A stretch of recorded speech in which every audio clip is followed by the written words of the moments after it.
Good afternoon, football fans, and welcome to Cable Regina's production of the 1995 Canadian Bowl, the Canadian Junior Football Championship between the Ottawa Sooners and the Regina Rams. Good afternoon, everybody. My name is Stacy Cattell, and I will act as your host for Cable Regina's production of the game this afternoon. And joining me in the press box is defensive coordinator of Saskatchewan Roughriders, Jim Daly. Jim, this game is another opportunity for both the Rams and the Sooners to add a junior football championship to their storied histories in Canadian junior football.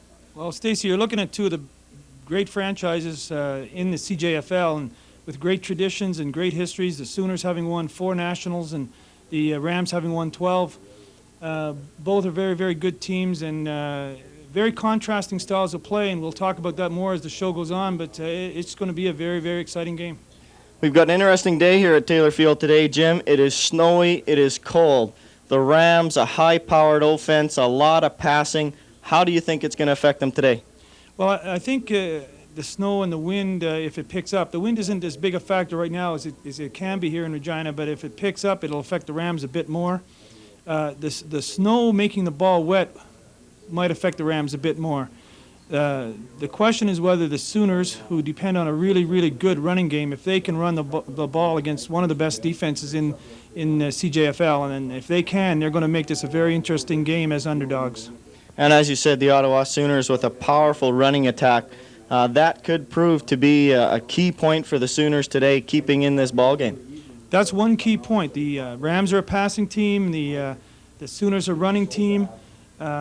Another interesting contrast is that the Rams are a zone team on defense and the Sooners are a man team on defense. And in this type of weather, if the field gets slippery, I think the advantage goes to a zone team. Okay, well, our play-by-play today will be handled by Warren Woods and Paul Barnaby. We are here at snowy Taylor Field in Regina for the Canadian Junior Football Championship. We'll be back with the opening kickoff in just a minute.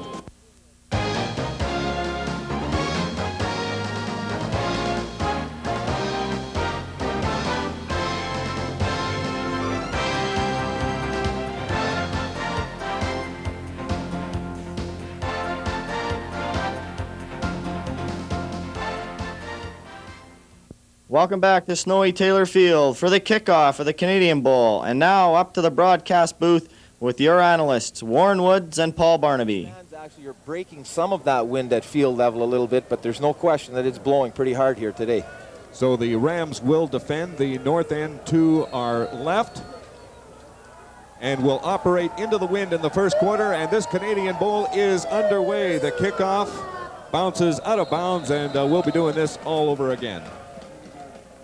Well, they don't want to start off like that with the Ottawa Sooners forced to give up another 5 yards and re-kick this.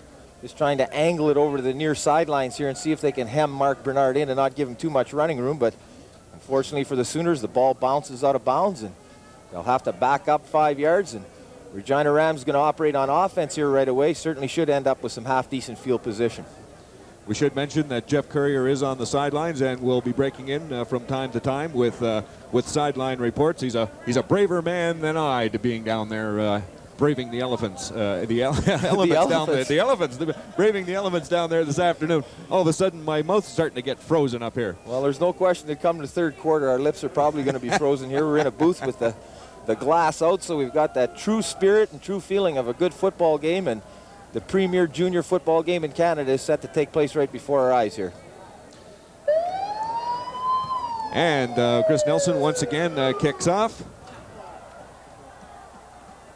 And it goes to Mike Maurer. Mike Maurer taken down just over the 30-yard line to the 31. That's where the Rams will scrimmage first and 10. The Rams are dressed in the predominantly white jerseys with the green trim, their normal road jerseys. The Ottawa Sooners, they had the choice as the visiting team, and they are in their home blacks with the red trim. Well, that's not a bad kickoff for the Ottawa Sooners, 52 yards, but Mike Maurer brings it back 12, so the Regina Rams starting out at their 32-yard line. We'll see what the footing's like here this afternoon. Taylor Field is snow-covered at this point, and they will hand it off to Mark Bernard. Bernard has little or no gain, actually might lose some yardage. Well, this certainly is the strength of the Ottawa Sooner team, is their defensive line. Raphael Hurst, Chuck Sinsens, and Jean Laplante. Chuck Sinsens is an all-Canadian nose guard for the Ottawa Sooners, and that Regina Ram offensive line would like to get something established against them. Mark Bernard's going to get about 3 on the carry out to the 35, so the Rams will be looking at 2nd and 7 from there. Darrell Leeson looks like he's changing up the play at the line of scrimmage for this 2nd and 7 call. They pitch it to Mark Bernard. Bernard looking for a hole, can't find anything now, bounces to the outside and is taken down after a pickup of 1 or 2 yards. Well, just starting out with some very basic offense here. It's almost like a prize fight where you got 2 heavyweights going at it, just feeling each other out a little bit here. Regina Rams wanting again to establish something with that offensive line, but the Ottawa Sooners are up to the task and force the Regina Rams to bring Matt Kellen onto the field now, and he'll be punting into this breeze here to the Ottawa Sooners. I believe Jeff Currier is standing by down on the sidelines. Jeff?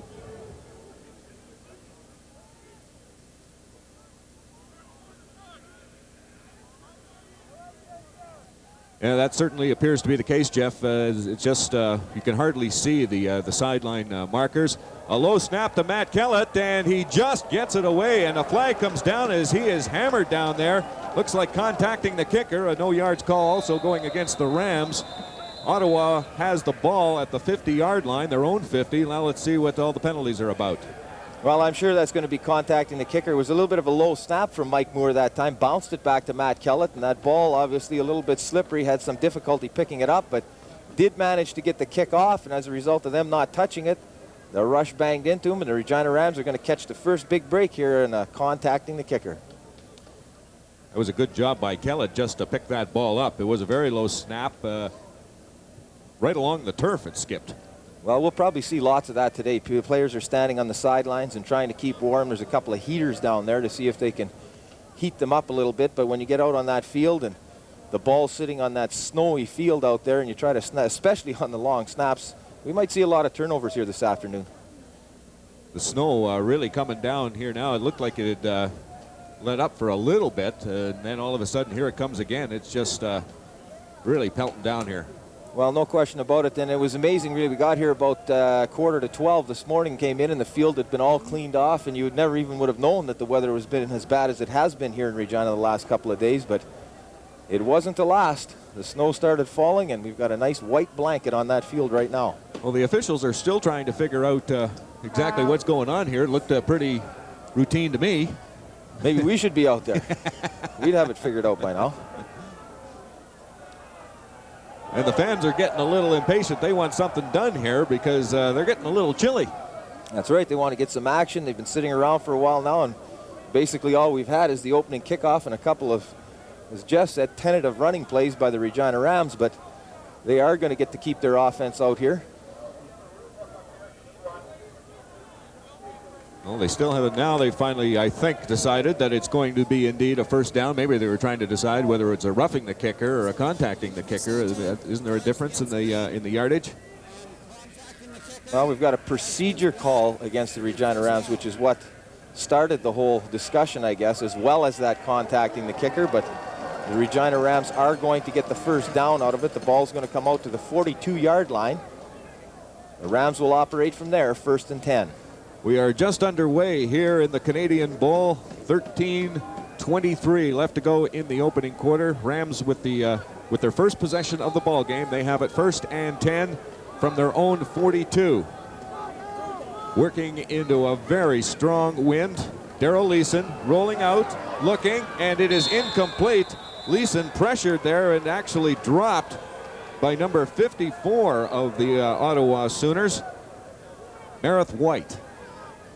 Well, Merith White coming from that outside linebacking position. Again, on the backside of Darrell Leeson. You don't like to see that happen to your quarterback too often. Little fake play, action play there for the Regina Rams, and then rolling to his right, looking downfield, and was hit from behind just as he threw the ball. Falls for an incompletion. Rams now 2nd and 10 from their own 43-yard line. You can see how tentative even Darrell Leeson is looking on that field. Well, that footing looks like it's going to cause a lot of problems here today. Leeson back to pass once more. He goes down the middle, and it is intercepted.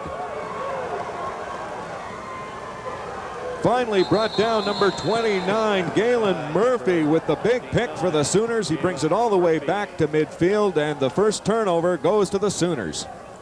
Well, you can see what happened on that particular play. Darrell Leeson just dropping back into the pocket and trying to set up to throw. And just as he sets up, you see his back foot slip out there. That causes the ball to be a little bit underthrown, didn't get quite enough on it. And the Ottawa Sooners come up with the first big turnover now. They've got the ball sitting on their own 53-yard line, 1st and 10 from there. The quarterback for the Sooners is Mark Wade. The running back is William Green, and he's got the ball. He takes it right up the middle, and he has a good gain of about 4 or 5 yards. Well, again, nothing very fancy from either one of these offenses right now. Just straight ahead to William Green, and obviously he's going to be their main go-to guy this afternoon. We can look for him to carry the ball a lot. Good straight-ahead lead play, get the fullback out in front of him, and bang into that Regina Ram defense. He picks up about 4 in the play, moves the ball into Ram territory now, though. The ball sitting at the Ram 53-yard line, 2nd and 7. The Sooners' first possession off the turnover by Marith White. And the pitch will go to Green as he tries to get around the corner, and he'll have the first down. Number 27, William Green. Well, you can see William Green just on that particular play. Again, it looked like he might have had some room down that sideline as the Ottawa Sooners do a good job of getting around the corner of the Regina Ram defense. Some good seal blocking there on the defensive end, Dennis Losey, but Green just unable to cut it upfield and runs out of bounds, but not before he picks up the first down and moves the ball down to the Ram 43-yard line. This is where we thought the Sooners might have an advantage. Darrell Leeson and company had a lot of trouble operating with their offensive unit on their first possession. They give it to Green once more, and this time he is met head-on by Randy Stroczynski. It'll be a pickup of 1, maybe 2 yards. Well, Randy Stroczynski's going to have a busy afternoon here. Graduating player of the Regina Rams, played 5 games for the Saskatchewan Roughriders last year, and William Green's going to carry the mail. Randy Stroczynski's going to be the guy that's going to be responsible to get him down, and he nails him after about a 2-yard pickup. Move down to the Ram 40-yard line. So good job on defense by the all-star linebacker, Randy Stroczynski. One of the 9 graduating players for the Regina Rams, and this is the situation you want. The Sooners in 2nd and long. They give it to Green, and Green is going nowhere as he is taken down by Derek Walbaum. Well, that's what the Regina Ram defense has to do, and that's make sure that William Green doesn't get outside. He does have some good speed, but Derek Walbaum read that play perfectly, coming from his linebacking position. Gets some good pressure initially here by Dancy, but Walbaum moving up very smartly, and William Green goes nowhere. Ottawa Sooners now in a 3rd down situation from the Ram 43-yard line. It'd be interesting to see if they elect the punt or maybe try a long field goal. Yes, indeed. Doug Waters is back to punt for the Sooners. He'll let this go from just inside the midfield line. And a pretty good punt goes to Jason Beulah, and now Chris Frankowski picks it up, and he is taken down at the 10-yard line. So the Rams backed up here in the first quarter. Well, and going into this wind, they just don't want to do anything silly out here right now in terms of turning that ball over deep in their end. There's 10:31 to play here in this first quarter before the Regina Rams are going to turn around and operate with the wind at their back. So it'd be important here for the offense to get untracked a little bit and pick up a couple of first downs. William Green had a little bit of success getting outside, although that last play he certainly did not, but maybe that's something that the Rams can try again too. Well, I don't think you're going to see too many players making fancy cuts out here this afternoon. There's going to have to be some lanes and seams created in order for those running backs to get through there. Darrell Leeson back to pass, looking for somebody. He goes down the middle, and it is incomplete as nobody was open. Intended for Josh Shaw, but it was well over his head. Now that's the other thing you see out here this afternoon, and that is how long it takes the patterns to develop. So it's going to be very important for the offensive line to give Darrell Leeson that time in order to let those receivers get downfield, make whatever cuts they can make, and try to find that open area in that Sooner secondary. But good job up front. A little bit of pressure on Darrell Leeson at the very end, caused him to throw it a little bit early, and Josh Shaw just had the ball sail over his head. Rams 2nd and 10 now from just outside their own 10-yard line. Darrell Leeson now in the shotgun. He's got 5 players out to the right, and Leeson decides to take it himself, and he's got a lot of room. He's down the sideline. He's to the 50, to midfield, and taken down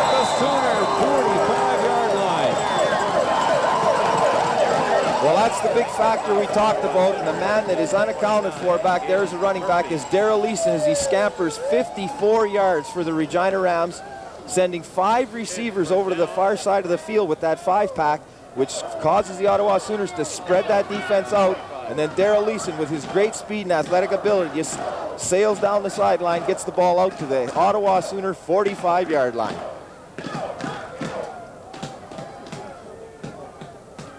Great play by Daryl Leeson, and shows why he was named Outstanding Offensive Player of the Year. Now Leeson back to pass once more.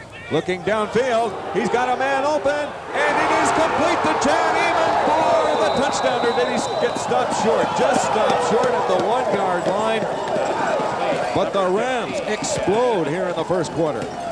Well, just a great throw by Daryl Leeson again into this wind. Sails it down there about 45 yards downfield and also about 20 yards across the field, so showing some very good arm strength. Chad Eamon, the slot back, wide open in behind that secondary coverage of the Ottawa Sooners. The ball hung up a little bit, but Chad Eamon runs underneath it, and actually an easy call for the official there as to whether he got in the end zone. You can see where he hit the ground in the snow, so a pretty good spot by the official on the play. The Rams have it first and goal from the Sooner 1-yard line. 2 big plays by the Rams, one by Daryl Leeson, another bomb to Chad Eamon. Well, we talked about picking up a couple of first downs, but we didn't think they'd be 54 or 44. Daryl Leeson takes it himself, and he is in for the touchdown.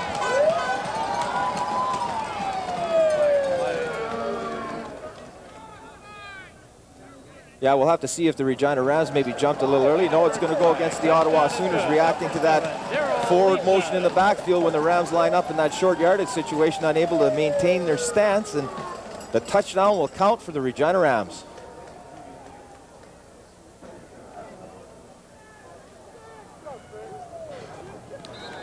Well, Jeff, it certainly looks from up here that that wind is really blowing. Do you get a sense, is it a little different at field level?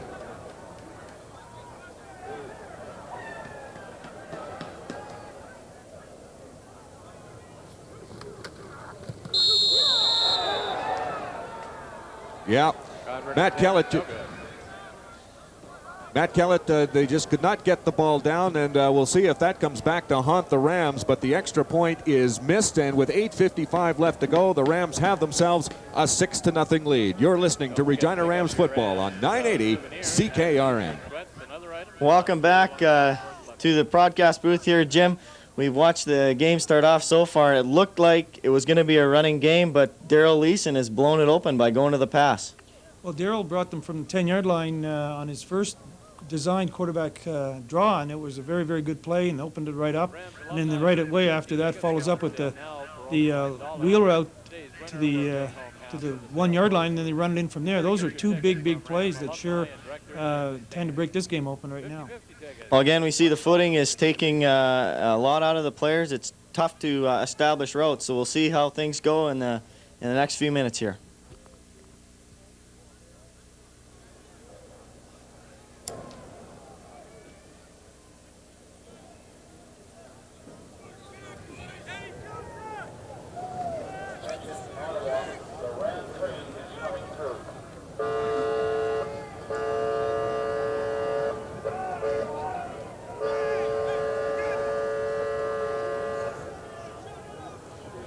Welcome back to Taylor Field in Regina, the Canadian Bowl, and the Regina Rams have struck for the first touchdown and lead it 6-0. The extra point was missed, but 6 points might be just huge in this football game. I think points are going to be hard to come by today.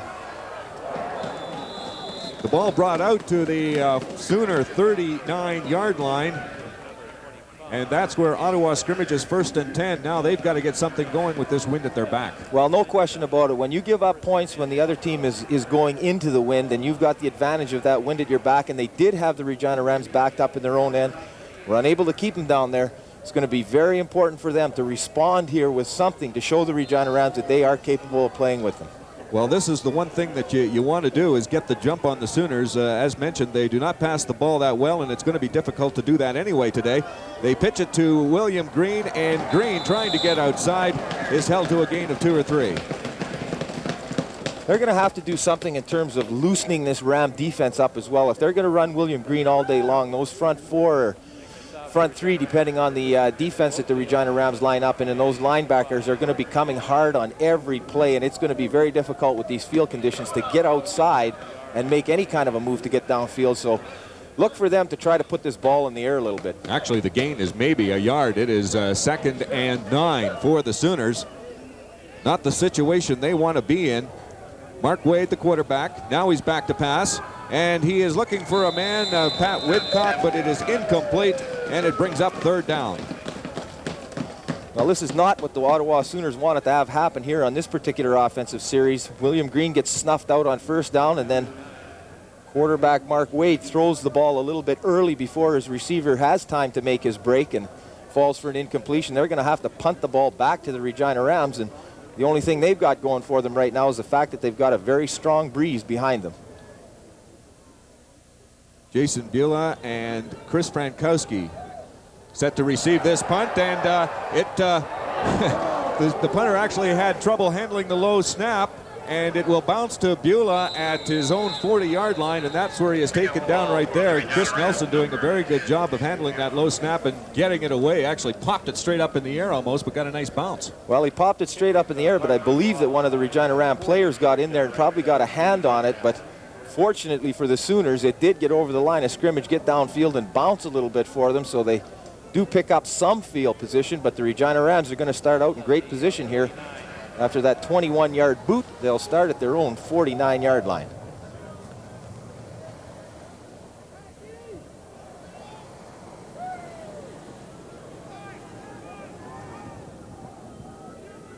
The Rams working against a breeze, snow in their face. They pitch it to Mark Bernard. Bernard looking to get outside, and he is going virtually nowhere. 2nd and long for the Rams. Well, this is really interesting that what we thought was going to be an important part of the game was the ground game. Neither team has really been able to get anything going on the ground because of the inability to cut on that slippery field down there, and it looks like maybe the passing game is going to be the key to this game after all. There is 6:49 left to go in this 1st quarter, and the Rams on top 6-0. 2 big plays have set up the first touchdown.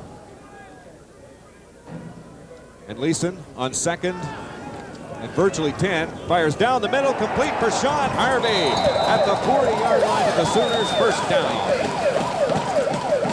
Well, the Jay Novacek of the Regina Ram offense, slot back Sean Harvey doesn't possess the greatest speed, but he's got tremendous hands and goes high in the air on that throw from Darrell Leeson, comes up with the big grab, picks up the 1st down for the Regina Rams and moves the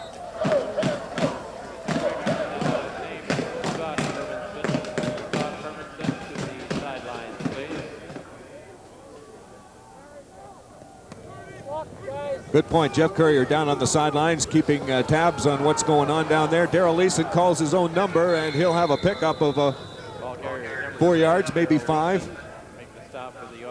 Certainly not up to his season average of 9.8, but after rattling off a 54-yard run earlier in this 1st quarter, now with a couple carries for Darrell Leeson, he is averaging about 25 yards a carry, so that'll help it. 2nd and 6 it will be for the Rams, and Darrell Leeson's appears to be saying, "What snow?" Trying to operate as if there's no snowstorm blowing through here. 2nd down, Leeson throwing it up for Michael Leeson, and it is incomplete. 3rd down coming for the Rams. Well, under normal circumstances, you'd expect the Regina Rams to try a field goal from this position on the field. The ball just sitting outside of the 35-yard line. Bring up about a 42-yard field goal, but I'm not sure, given these conditions and the trouble they've had snapping the ball and getting it down, whether or not the Rams will try it. We'll know in a minute. Matt Kellett is trotting onto the field, and we'll wait and see if he's got his field goal tee with him. It doesn't appear that he's got it. It looks like they're going to punt this ball, and that wouldn't be such a bad play either. Try to hem the Sooners in deep. They're not moving the ball that well. That's exactly right, and that's a little bit of patience that you have to sometimes exhibit. The Regina Rams done a good job of turning around field position here in this 1st quarter going against the wind, and if they get the Sooners hemmed in and the defense does the job again, they should get the ball back in excellent field position. The kick bounces to the 10. Flags come down. And it looks like the Sooners will have the ball just over their 20-yard line. With 5:06 left to go, it's the Rams 6, the Sooners no score. You're listening to Regina Rams football on 980 CKRM. Welcome back again. And Jim, at the start of the game, what we thought was going to be a running football game, Daryl Leeson is trying to defy all odds, and he is sticking with the air game. Well, Daryl, you have to stay with what got you here. Like the Sooners are a running team, the Rams are a passing team. You got to stay with that as long as you can. If the Rams can build up a lead early, Sooners being a running team, it's a little harder to come back. So both teams are playing their own games, and they'll adjust to the weather. And right now, there's some tremendous hitting going on both sides of the ball. Okay, Jim, well, thanks very much for your comments there, and we'll throw it back to Warren and Paul in the broadcast booth.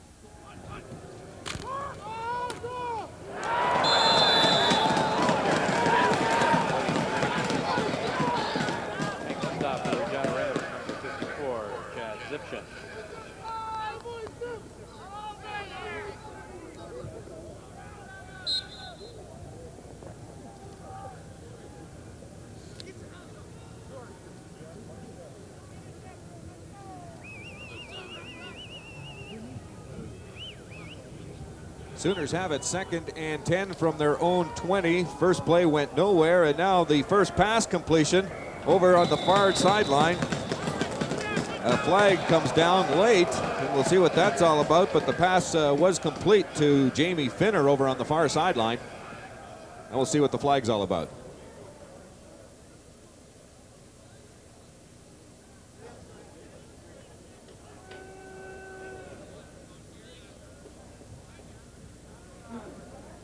Well, that'll come in a big game. There's no doubt about that. Both of these teams obviously trying to win the national championship here today. And Ottawa Sooners, a very proud organization. And I'm sure everyone in Regina knows the history of the Regina Rams. So I'm sure we'll see these teams going at it tooth and nail here all afternoon long.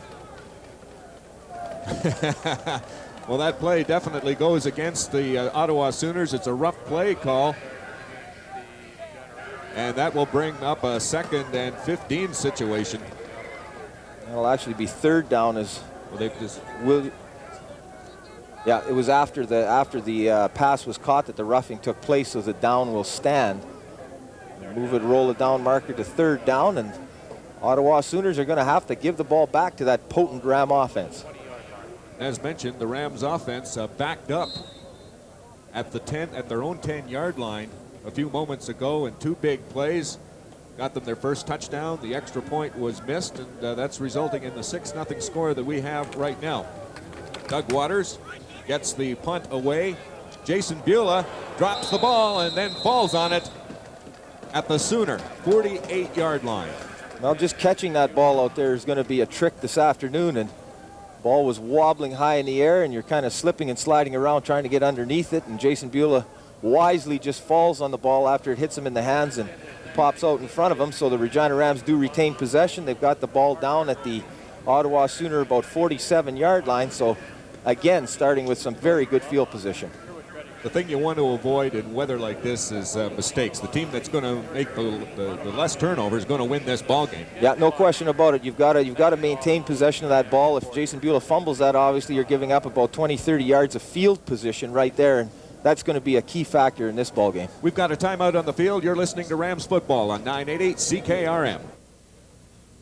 Well, welcome back again. And Jim, the Ottawa Sooners seem to be struggling a little bit on offense. Quarterback Mark Wade has gone predominantly with the run, but he just tried a pass there, which was successful, but a penalty really takes him out of a first down situation. Well, they came up a little short of the first down on the pass, but and then the penalty just puts them way back for the punting situation. No team can afford to take too many penalties. We learned that lesson ourselves this year, and it's going to cost them if that keeps up. All right, thanks very much. And now back to the play-by-play.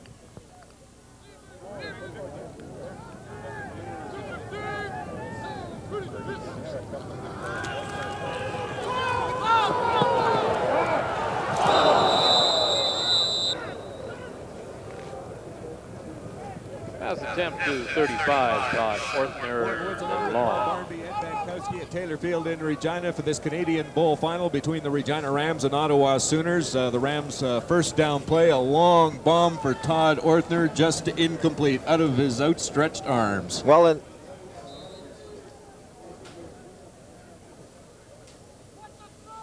he was running kind of sideways, looking over his shoulder, and obviously not being able to get a very good grip on the field, was unable to really generate any speed. And let's not forget our hardy soul Jeff Courier down on the sidelines here with us as well. Darrell Leeson now decides to take off with it himself. He's looking for room on the outside, and he's got a lot of it as he is taken down after first down yardage was made. We're really having a hard time seeing the yardage markers, but it looks like he's down around the 20-yard line. Yeah. You'd have a better view of it from down there for sure. Field is really getting covered with snow right now. Darrell Leeson rattles off another big 26-yard run for the Regina Rams.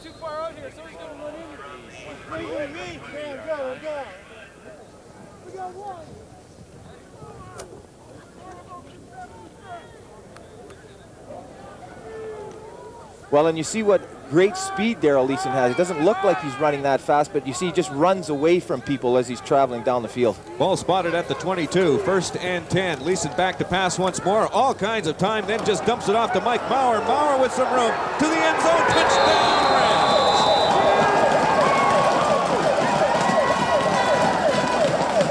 Well, there's a mark of a real championship quarterback that time. Darrell Leeson standing back in the pocket. The offensive line does a tremendous job. He virtually checked every receiver that he had going downfield and then wisely elected to dump it off to the safety valve. Mike Maurer coming out of that backfield and just setting up about 10 yards downfield. Darrell Leeson flips him the ball. Mike Maurer does the rest, putting it in the end zone.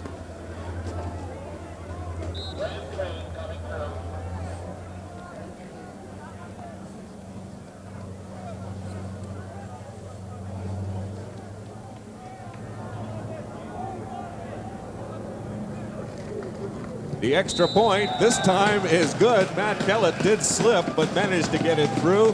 And with 2:41 left to go in the first quarter, the Rams now on top 13-0. You're listening to Regina Rams football and the Canadian Bowl on 980 CKRM. We're back. It's 13-0 for the Rams over the Sooners. And Jim, it seems that the pressure defense of the Ottawa Sooners is having a little bit of difficulty getting that much-needed pressure on Darrell Leeson. What do they have to do to improve? Well, I think one of the problems any pressure defense will have is the slippery field. If the snow continues, and what you might have to tend to look at doing is playing a little bit more zone and having a little bit more people in the drops, as opposed to putting the defenders on man-to-man coverage and asking guys to get a pass rush in the ice. It's very, very difficult to get upfield and do that. Well, head coach Mike Morris thought that his team could compete with the Regina Rams, and if they are going to compete, they have to also get their offense rolling. Well, they have to make some plays on special teams or on offense and on defense. That's no different than any team, and the game's young yet. Certainly momentum right now is with the Rams, but momentum can change, and we'll see how this unfolds. All right, 13-0, Rams over the Sooners. Back to play-by-play action.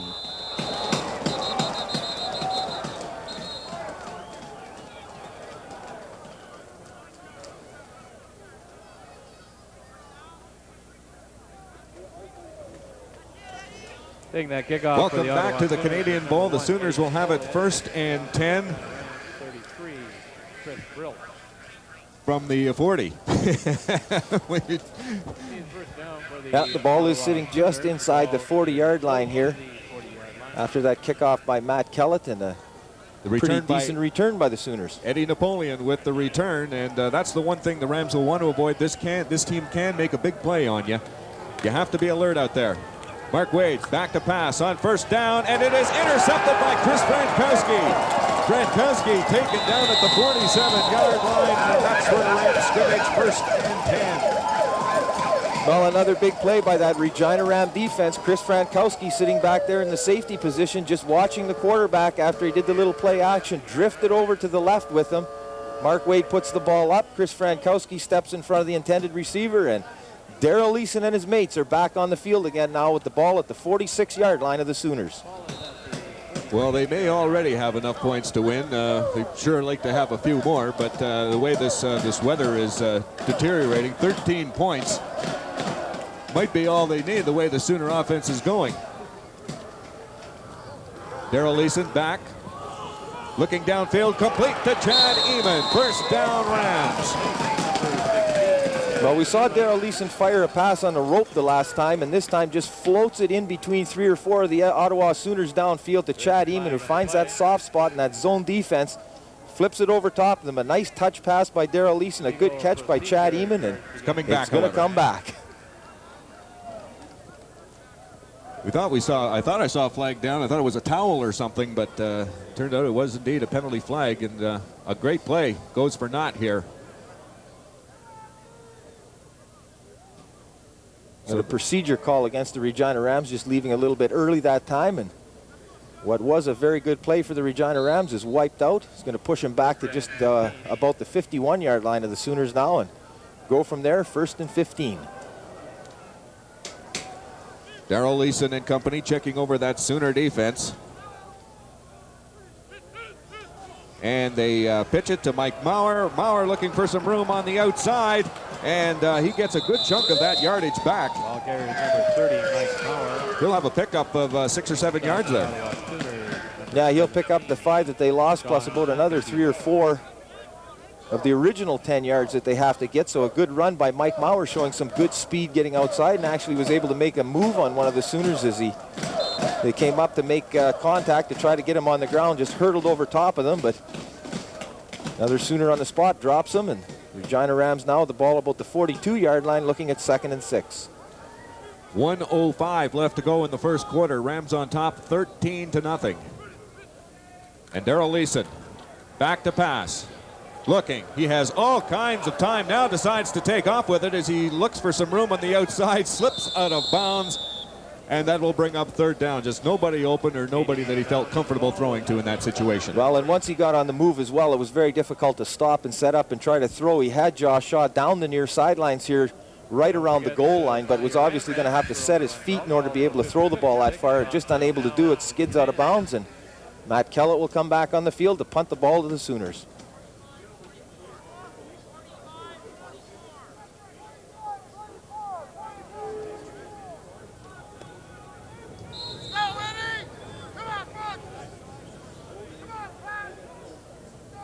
Well, you got a big advantage when you're on offense on pass rush, at least, because the defensive line has to get obviously off the ball, try to use some quickness and get around you. And if you don't get around those guys right away, those big offensive linemen set up, and it's very difficult to get through there. Matt Kellett gets the boot away. Woodcock will pick it up at his 10-yard line and is taken out of bounds immediately. So once again, the Sooners are hemmed in deep in their own territory. Well, and the Regina Ram defense has been playing very well here this afternoon. They're just shutting down that William Green, and obviously he's the big threat on offense for them, and done a great job of containing him so far. The Ottawa Sooners get much further behind in this football game. It's going to force them to go away from that, put the ball in the air, and that's definitely not something they would like to do here this afternoon. Absolutely. 20 seconds left to go, and now time is called. Like the Rams have taken a timeout here. Probably didn't have the right personnel on the field this particular time. Head coach Frank McChrystal is on the sidelines talking to Jason Melnichenko, one of the defensive halfbacks, who trots onto the field now. So the Regina Rams have got things squared away, and Ottawa Sooners are going to start from their own 20-yard line, I believe. That looks to be it. Actually, they mark it on the 17, and the Rams defense with one All-Canadian, Derek Fink. Congratulations to Derek, who named All-Canadian defensive back last night. Well, he's been an outstanding cornerback for the Regina Rams for a number of years, and doesn't usually get much work as people really respect his athletic ability, but given these field conditions, I'm not sure he's going to get much work today either. So the Sooners have the ball, 1st and 10 from their own 17. Mark Wade, the quarterback. And once again, the pitch will go, this time, not to William Green, but to number 32, Dale Dribnick. And he has a good-sized gain, about 5 yards.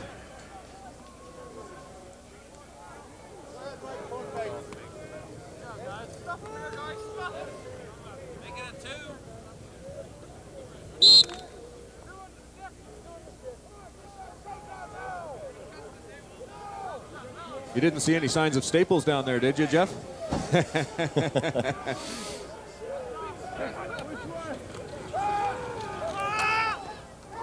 The pass is complete to number 10, Doug Waters, and he'll have the first down for the Sooners. Waters, who stepped out of bounds.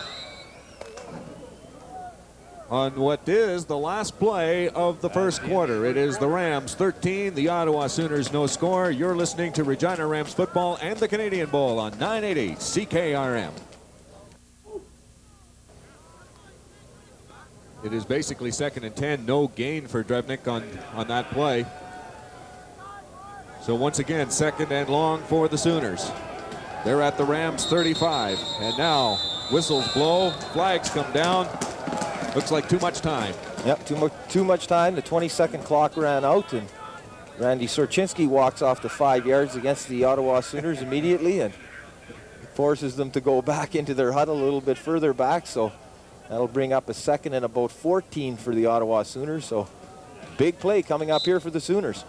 Randy Sorchinski, of course, an all-star linebacker. Can annoy you at times, too, the opposition, what I mean. He gets into the ball game. There's no question about that. Thank you very much, Jeff. So no injury apparently to William Green. They're just, as mentioned, changing it up. Here is Wade looking for a man, and he's got Napoleon cutting to the middle, and he'll have close to first down yardage. Now he's going to be about 3 yards short, it looks like, depending on the final spot of the ball, but a good throw that time by Mark Wade was able to get a lot of muster on it, and Napoleon makes the catch, actually looped back to try to pick up that first down, and that gave the Regina Ram defense a chance to close up on him and hold him short. And decision time for head coach Mike Morris now as to whether or not he wants to punt the ball or go for a field goal. Interesting that both teams seem to be operating better offensively into the wind.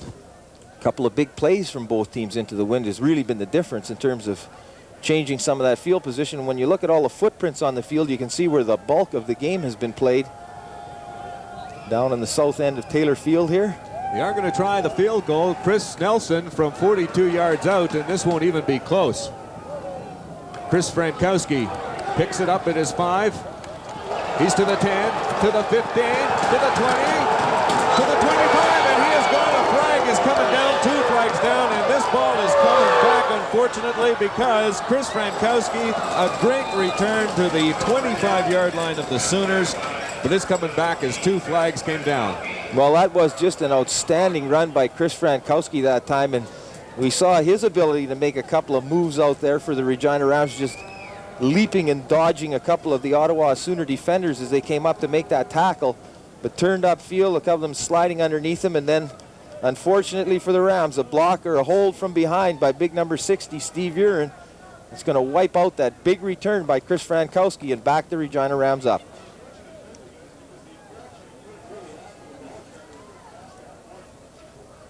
Yeah, you're exactly right. He had already cleared that, and Steve Uren, I guess, thinking that maybe he was going to catch him or something like that, reached out, grabbed a hold of him, and pulled him down, and official on the spot threw the flag, and the Rams are going to start from their own 33,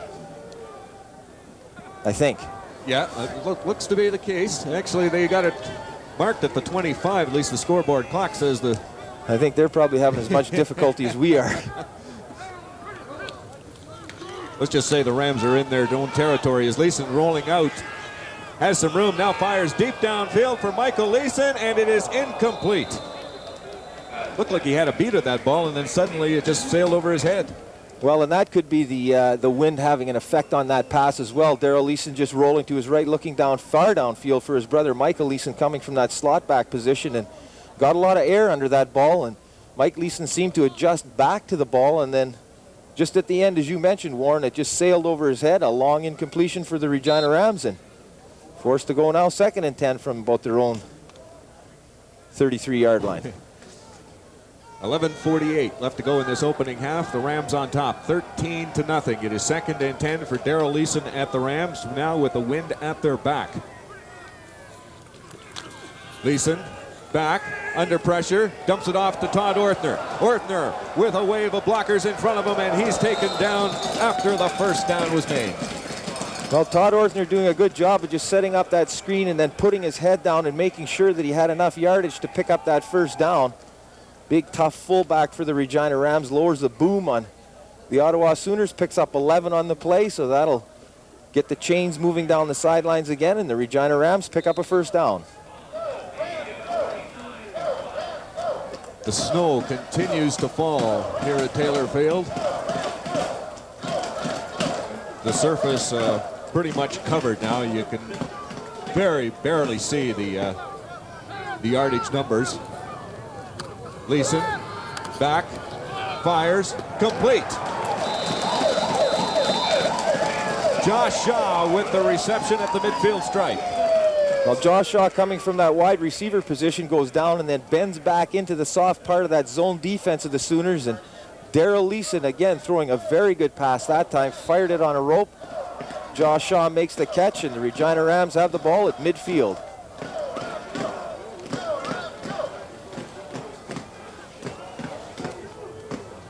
That's one guy you don't want to give a lot of time to and give him a lot of options because he can do so many things with the football. Now the draw to Todd Orthner, and Orthner has a pickup of 1, maybe 2 yards.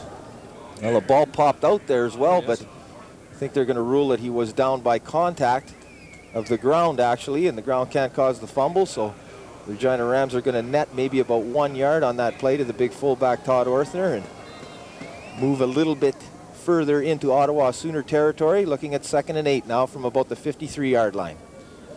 This drive started at the Rams' 33-yard line, and they've moved the ball well with the wind at their back. Here in the second quarter, 10-11 left.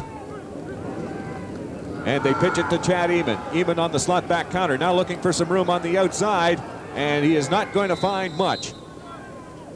Well, he's going to be about 3 or 4 yards short of that first down marker as well, and I'm sure the Regina Rams, with this 13-0 lead, would like to just hem the Ottawa Sooners in back deep in their own end. We haven't had much action down in the north end of the field yet. Virtually untouched by human feet. As you look at that soft snow-covered blanket down there. That's very nice. A writer in the works here. I should maybe think about doing that sometime, eh? Pat Woodcock and Eddie Napoleon back to receive this anticipated boot from Matt Kellett. He'll probably let this go about his own 50-yard line. Snaps have been a challenge all day. We'll see how Mike Moore does here. This is a good one. And Kellett angling it towards the sidelines. It will be Woodcock taking it. And he is taken down immediately, and a late flag comes down as well. Well, if this goes against the Ottawa Sooners, they are really going to be backed up in their own end here, and with their offense not enjoying very good production at this particular stage of the ball game, with the exception of that one long 40-yard pass that they were able to complete against the wind. This could be very difficult for them, but we'll wait for the officials' call. It looks like a face masking call against the Rams, so Sooners might catch a break here. Yeah, and they are going to, as the ball is going to come out now to, it looks like about the 33 or 34-yard line, where they're finally going to set it down. So they do get a bit of a break there in terms of field position. We'll see what they do on offense. 9:35 left to go. You're listening to Regina Rams football on 980 CKRM. All right, and we're back. Jim, I want to reminisce a little bit here for a minute, or 30 seconds. 1984, you're the head coach of the Ottawa Sooners, and you pulled off a Canadian Bowl championship. Well, we did out in Kelowna. We had a really good day that day. We won a game 46-23 over Richmond Raiders, and in a much different weather than these teams are playing in today. We had a very, very nice day out in the BC interior. Well, that's very interesting. The Saskatchewan Rough Rider coaching staff has a couple of old Ottawa Sooners on there, yourself and Greg Marshall. Quite a tie from east to west. Well, there certainly is a tie, and I think there's all sorts of people in the league at the CJFL level that can coach in our league now. All right, we're seeing some of the action starting to improve. Ottawa's offense is starting to kick in. So hopefully here they can keep that going, get a little more offensive power, and make this game a little closer. You're watching the Regina Rams and the Ottawa Sooners here on Cable Regina, and now back to play-by-play with Paul and Warren. On the 41-yard line.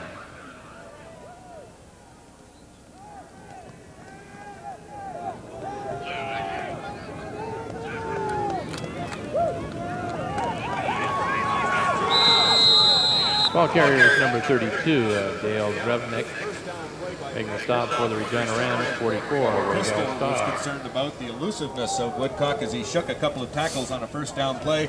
They come back, get the first down, and the Sooners in business here at their own 41-yard line. Well, ran that little reverse to Pat Woodcock, and anytime you can get any of the flow going one way and then come back with any kind of counter action going the other way, very difficult to stop, change direction on defense, and that led directly to that first down by the Sooners.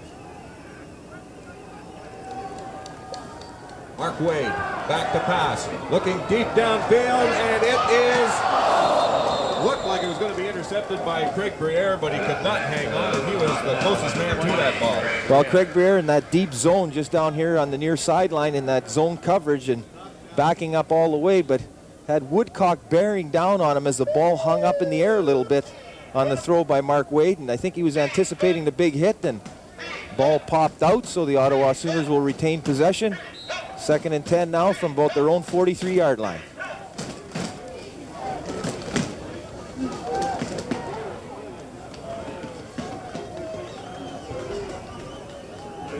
Yes, indeed, and the Sooners can make the big play. There was a fumble on the play, and looks like the Rams have recovered. There is a flag down. Now we're going to have to wait and get the final call on this particular play. It looked like the Regina Rams had recovered that fumble.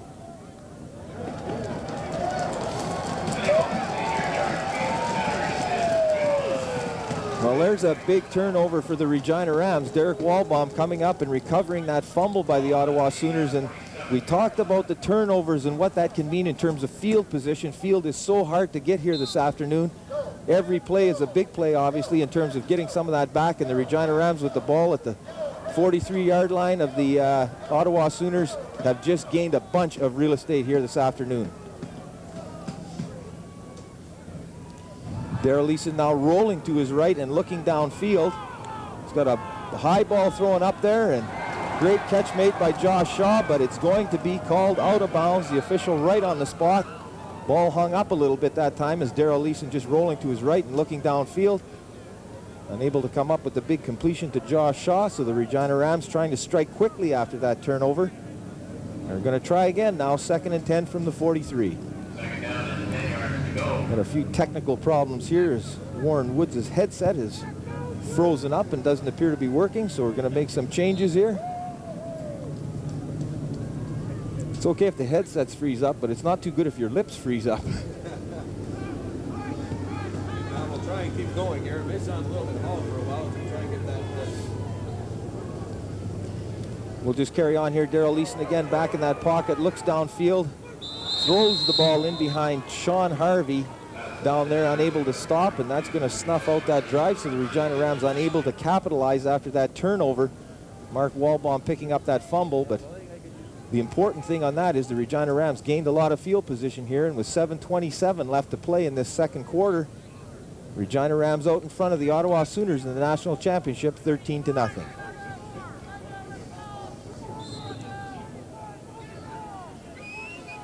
Well, we've seen how difficult it is to operate on offense here, and obviously I think the passing game is going to be the key to this. It's virtually impossible for those defensive lines to get any pressure at all up front, and that gives the quarterback a lot of time to find the open receiver. There's a high punt by Matt Kellett. Comes down to Napoleon Eddy, who drops the ball, but the Regina Rams are on the spot. Get him tackled now down around the 10-yard line. 42-yard boot that time by Matt Kellett. That's the best punt we've seen here this afternoon. So the Regina Rams will bring their defense back onto the field right now. And the way they've been playing here this afternoon, if they bottle the Sooners up, the Rams are going to enjoy excellent field position after this series. We'll take a break. You're listening to Rams football on 980 CKRM.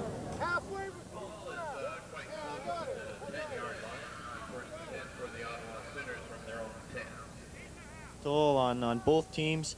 The players are a little slower and a little cat and mouse, both with offense and defense. Well, I think the footing is getting more treacherous, more tricky as the game goes on.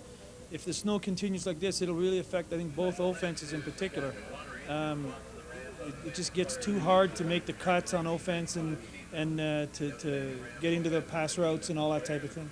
And we have seen there are some sparks of life in that Ottawa offense, and if they can get it going, potentially get back into this game before halftime. Well, they certainly have run the ball a little better the last couple of series, and we'll see what they continue to do now. And we also seen the Ottawa star running back has not carried the ball that much. Do you think that's a factor? Well, I think he's finding it much more difficult to adjust to the cold than the other fellas, and I see he's back in the game now, and we'll see if he's warmed up a bit. He was standing right in front of the heater for the last 10 minutes or so, and we'll see what happens there. All right, well, he should be warm, and we're back with Paul and Warren with the play-by-play.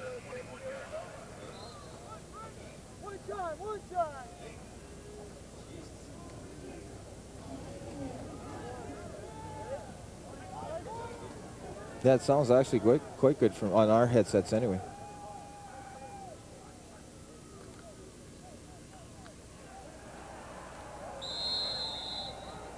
Ball carrier number 27, William Green, makes the stop for the Regina Rams, 44, Waywell Star. Field in Regina, 6-18. No gain, it'll be second down and 10.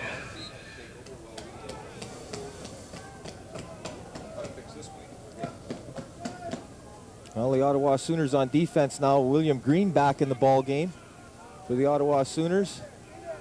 Two receivers out to the right-hand side here. Wade drops back in the pocket. A wobbly pass out here, but number 25 of the Ottawa Sooners, Jamie Finner, goes up high and comes up with the big catch. And the Ottawa Sooners pick up a first down. So we've seen the Regina Rams here have the Ottawa Sooners backed up a couple of times, but unable to hold them deep in their end. And Ottawa Sooners here scrambling and fighting their way to stay in this particular ball game with 5:49 left to play in the half and trailing 13-0. They'd love to get something on the board here.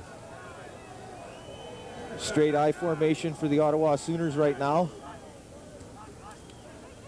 Mark Wade with that handoff to William Green again, but going nowhere as the Regina Ram defense reacts very well. Fifth-year player, defensive end, Dennis Losey moves up very smartly and gets Green down after about a 2-yard loss on the play. William Green just trying to bounce that to the outside, but absolutely no footing at all in terms of being able to make any cuts or anything like that. And that Ram defense, just knowing exactly what the Ottawa Sooners are trying to do here, have done a good job of shutting down the running game, but the thing they've had a little more trouble with has been the passing. Wade back to throw now.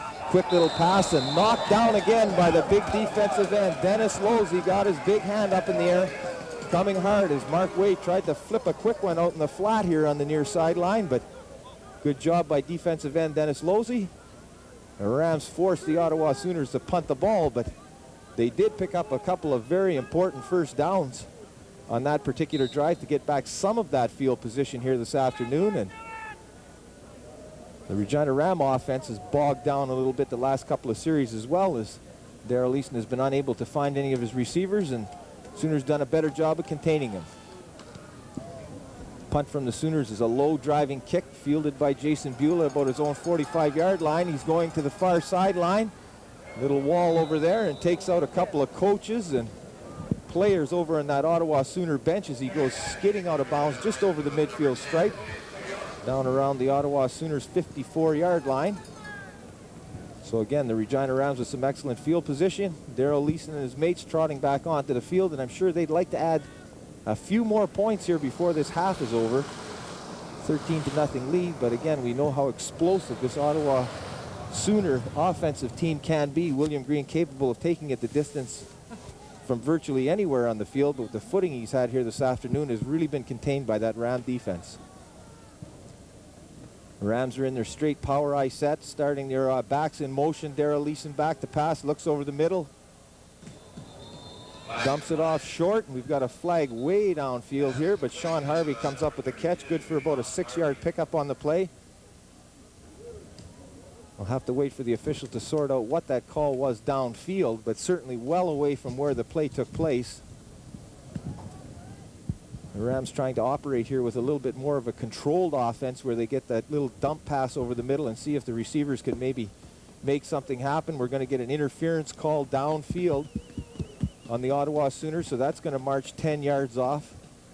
against the Sooners. Move the ball down to about the 44-yard line now of the Sooners. So the Regina Rams here, as the play is winding down in this first half. 4 minutes and 11 seconds left to play. Certainly starting to get into scoring range here. Again, the Regina Rams going with their I formation, 2-back start in motion. Darrell Leeson back to throw, puts the ball up. Chad Eamon is wide open downfield, but just couldn't put the brakes on. Some big heat up front that time. The number 75, Chuck Sinsens, the all-Canadian nose tackle of the Ottawa Sooners, was in Darrell Leeson's face that time, forcing him to throw the ball off his back foot. Chad Eamon tried to put the brakes on and skidded. You can see his tracks down there about 6 or 7 yards as he tried to stop and wait for that ball. But hey, you're right, Paul. For a change, the Sooners finally got a little pressure on Darrell Leeson. As a result, the ball's badly underthrown. We have an incompletion. Otherwise, it's a big play. Well, it would have been a touchdown likely, as Chad Eamon was wide open downfield, but Darrell Leeson unable to just get the ball to him. Leeson now back to pass again, drops back in the pocket looking downfield, fires a dart out there, but a good play by number 29, Murphy Galen, coming over and tipping that ball at the last minute. So again, the Regina Ram offense stalls here as this Sooner defense is playing some good tough football out here and has bent a little bit, giving up a couple of big plays earlier in the ball game, but the Regina Rams unable to add to this 13-0 lead, and drive stalls at the 44-yard line, so that'll bring Matt Kellett back onto the field again, and he'll be punting the ball back to the Ottawa Sooners. And we've seen all afternoon long some of the difficulty that the long snappers on both teams have had as they've tried to get the ball back to the kicker. This time it's a good snap by Mike Moore. Good punt by Matt Kellett. Comes down to Pat Woodcock looking for that far sideline. Some good coverage over there, though, by the Regina Rams. And looks like they're going to have him down around the 25-yard line. So the Regina Ram defense again going to have to come up big here this afternoon. 3 minutes and 8 seconds left to play in this first half, and they've done a good job of bottling up that explosive running back William Green here this afternoon. He's been unable to get on track, but Nothing. Are we back? Oh, okay. we're back again. We're back again. Yes, just amazing what happens. All you got to do is change a headset, huh? Good job, Paul. You're hired. 2:51 left to go here in the opening half, and the Sooners trying to mount something going, get a little bit of momentum before halftime. Well, that's exactly right. If they could get any points on the board here at all in this first half, I think they'd have to take that as a moral victory. The Regina Ram defense has done a great job of shutting down William Green here this afternoon, and he's got 10 carries now for 21 yards on the day, so that's a 2.1 yard average, and certainly with him being the main cog of their offense, they're going to have to get better production out of that particular position. It is 2nd down and 9 to go. And time now whistled back in. 13-0 for the Rams over the Ottawa Sooners here in this Canadian Bowl final. Snow continues to pour down here at Taylor Field. The pass out to the sideline, incomplete, intended for number 25, Jamie Finner, and that brings up 3rd down for the Sooners. Well, just trying to run a little hitch screen over here on the near sidelines that time. But the Ottawa Sooner quarterback, Mark Wade, just unable to get enough zip on the ball out there. Falls a couple of feet short in front of the receiver, and with that treacherous footing, he's unable to come back to the ball at all, but falls for an incompletion. So the Ottawa Sooners again forced to punt the ball back to the Regina Rams. And now time whistled again as they try and get this ball spotted correctly. Get it spotted correctly and make sure that it's not too slippery to snap back there, as they've had a lot of difficulty with that all afternoon long. Jason Beulah and Chris Frankowski once again setting up to receive this kick from Doug Waters. The boot is low and into the wind and actually bounces. Beulah picks it up, looking for some room, and now is taken down after a huge loss as he tried to back up and then find some room on the outside, which is something that he's done a lot. but cannot get away, and it's a big loss on the play for the Rams. Yeah, you're not going to be able to get away from guys when you're doing that. I mean, there's just no way that you can stop, and probably the best thing as a punt returner right now is to actually try to maintain your footing, and with all that forward speed coming downfield from the coverage team, see if you can sidestep them and then get going upfield almost immediately. You're not going to be able to belly around guys on a field like this today. 2:25 left to go, 13-0 for the Rams. And they have the ball at what, Paul? 39-yard line. 39-yard line. Leeson back, rolling out, and he is sacked. Big number 74 for the Ottawa Sooners, Jean Laplante. Well, again, we're Finally seeing gets to Leeson. that's right. We're seeing a little better pressure now from the Ottawa Sooners front three. Certainly, Chuck Sinsens has been in there a couple of times, and now Jean Laplante comes up with a big play. And this is not what the Regina Rams wanted to have happen here right now, late in this first half, leading the ball game 13-0 with 2 minutes and 18 seconds left to play in this half, and have quickly given up a lot of field position here now, and are looking at about a 2nd and 20. Leeson back to pass once more, under pressure, gets it away, deep downfield, and it is tipped and intercepted by number 29, Galen Murphy. And Murphy, with some room over on the outside, finally hauled down by Mike Maurer. But a big turnover for the Sooners. Yeah, that is a big turnover for the Sooners, and certainly gives them back a lot of field position that they had struggled with for most of this first half here. Now they have the ball sitting about the 46-yard line of the Regina Rams, a minute 54 to play in this half, trailing the ball game 13-0. And I mentioned earlier, if they can get any points on the board here before this first half, that is going to be a big emotional lift for this football team. Sooners operating into the wind, although as Jeff mentioned earlier, it seems to be a little quieter down at field level as opposed to higher up in the stadium. And Mark Wade tries to get something going for the Sooners. He's under pressure, and his pass nearly picked off by Randy Strochinski. Well, Mark Wade had a lot of zip on that particular ball, and as Randy Strochinski just drifting over, stepped in front of it, hit his frozen fingers down there and dropped out. I'm sure he'd like to have that one back, as he had a lot of running room in front of him if he had been able to make that catch. In any event, it's a knockdown for Randy Strochinski, and the Ottawa Sooners now at the Ram 46-yard line are looking at a 2nd and 10 with a minute 49 to play here in this first half. Randy Strochinski, one of 9 Rams playing their final game of junior football here this afternoon. They would love to go out with a 3rd straight championship. Here's Mark Wade on 2nd down, and he's got a completion to Woodcock. Woodcock trying to find some room. He gets away from a bunch of tacklers and finally hauled down by Chris Frankowski, the safety. Well, that's going to be good for about 15 yards, but there is a flag back at the line of scrimmage. We'll have to wait and see what the call is here. It may be holding against the Ottawa Sooners. That would wipe out that big 15-yard catch by Pat Woodcock. And it is going to go against the Sooners, so what would have been a good play and move the ball down to about the 30-yard line is going to go against the Sooners. A rough play call charged against the Sooners. It's going to put the ball back on their side of midfield, down around the 49-yard line. I'll tell you what, you can sure see why that Woodcock, you got to get the arms around him, wrap him up, because he is really an elusive receiver. That's exactly right, and he shows some good strength, too, in terms of breaking a lot of those tackles. You're absolutely right. You've got to break down, get your arms around him, and make sure you wrap him up. You're not going to bump him and knock him down for sure. Wade fires to the far sideline, incomplete, intended for Eddie Napoleon. And now 3rd and long for the Sooners. Well, after this punt, the Regina Rams are going to have the ball somewhere down around their own 40, 35 or 40-yard line, depending on the length of this particular punt.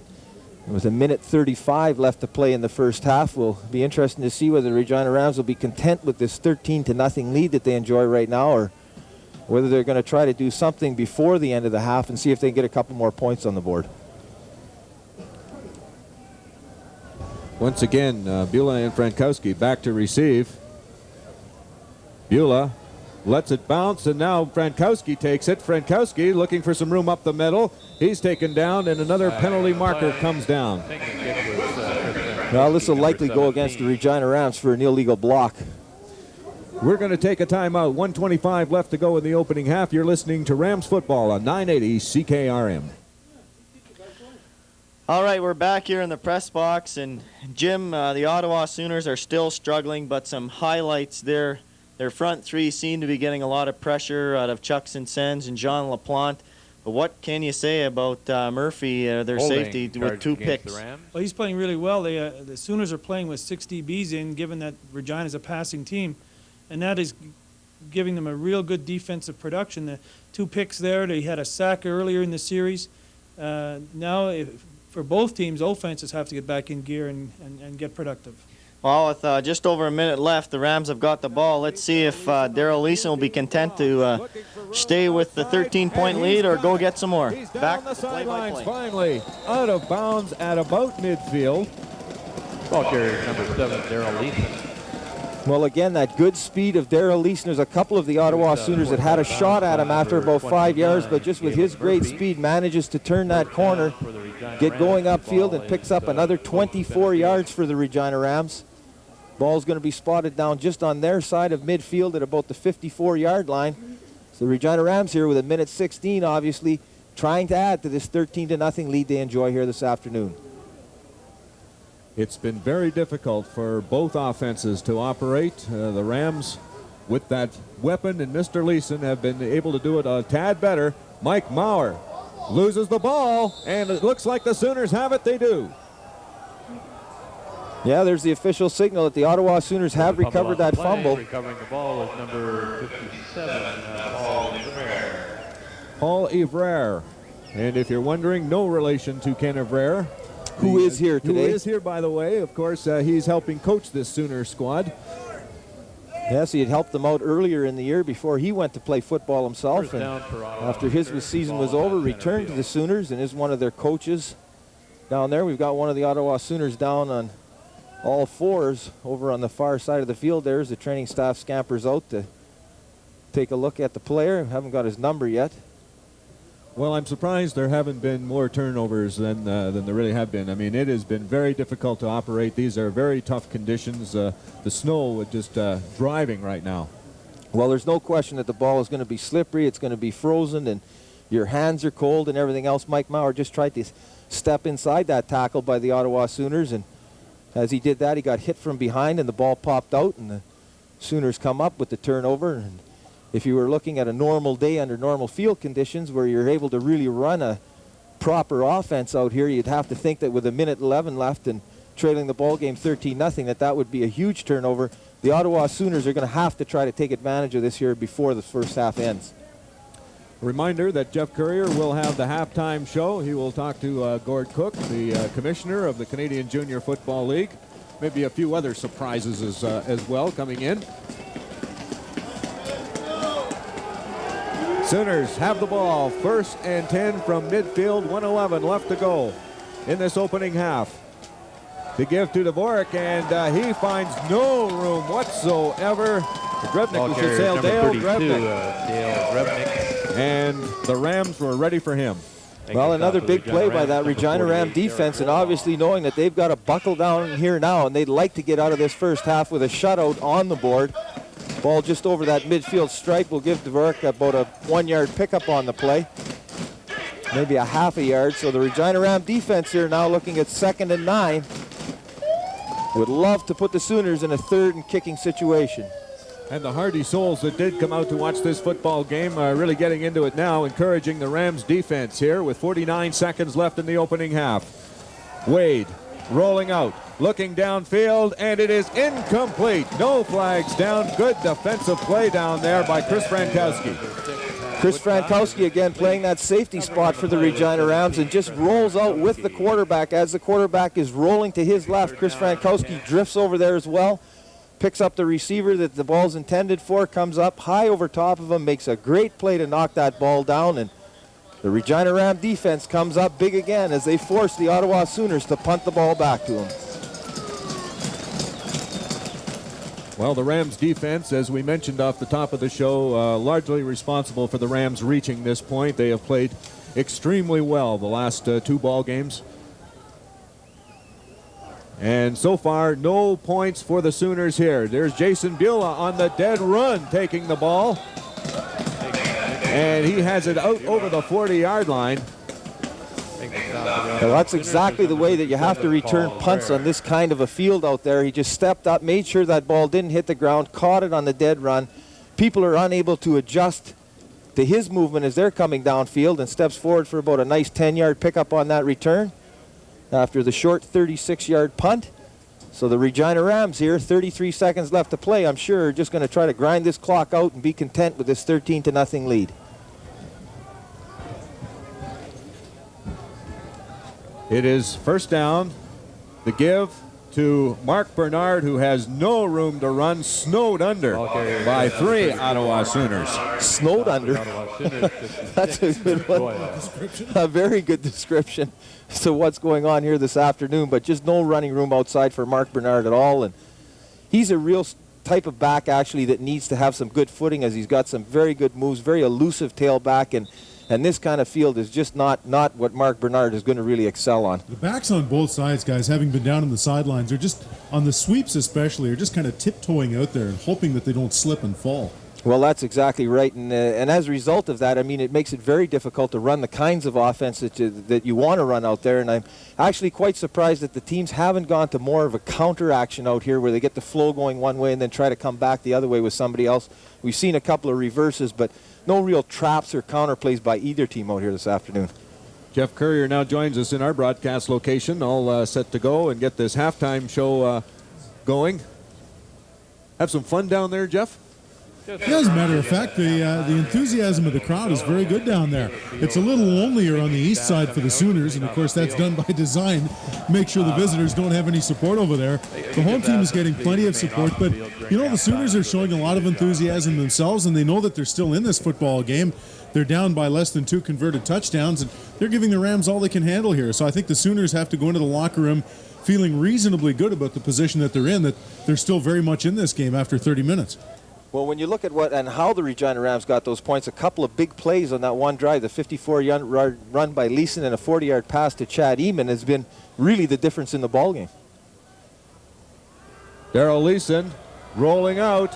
He's got all kinds of room down the sideline as he skids to a stop at about his own 45-yard line. 20 seconds left to go here in the first half. We're certainly not seeing a Darrell Leeson do the kinds of things that we've seen him do all year, when he has to kind of put on the brakes and then slide for 8 or 10 feet.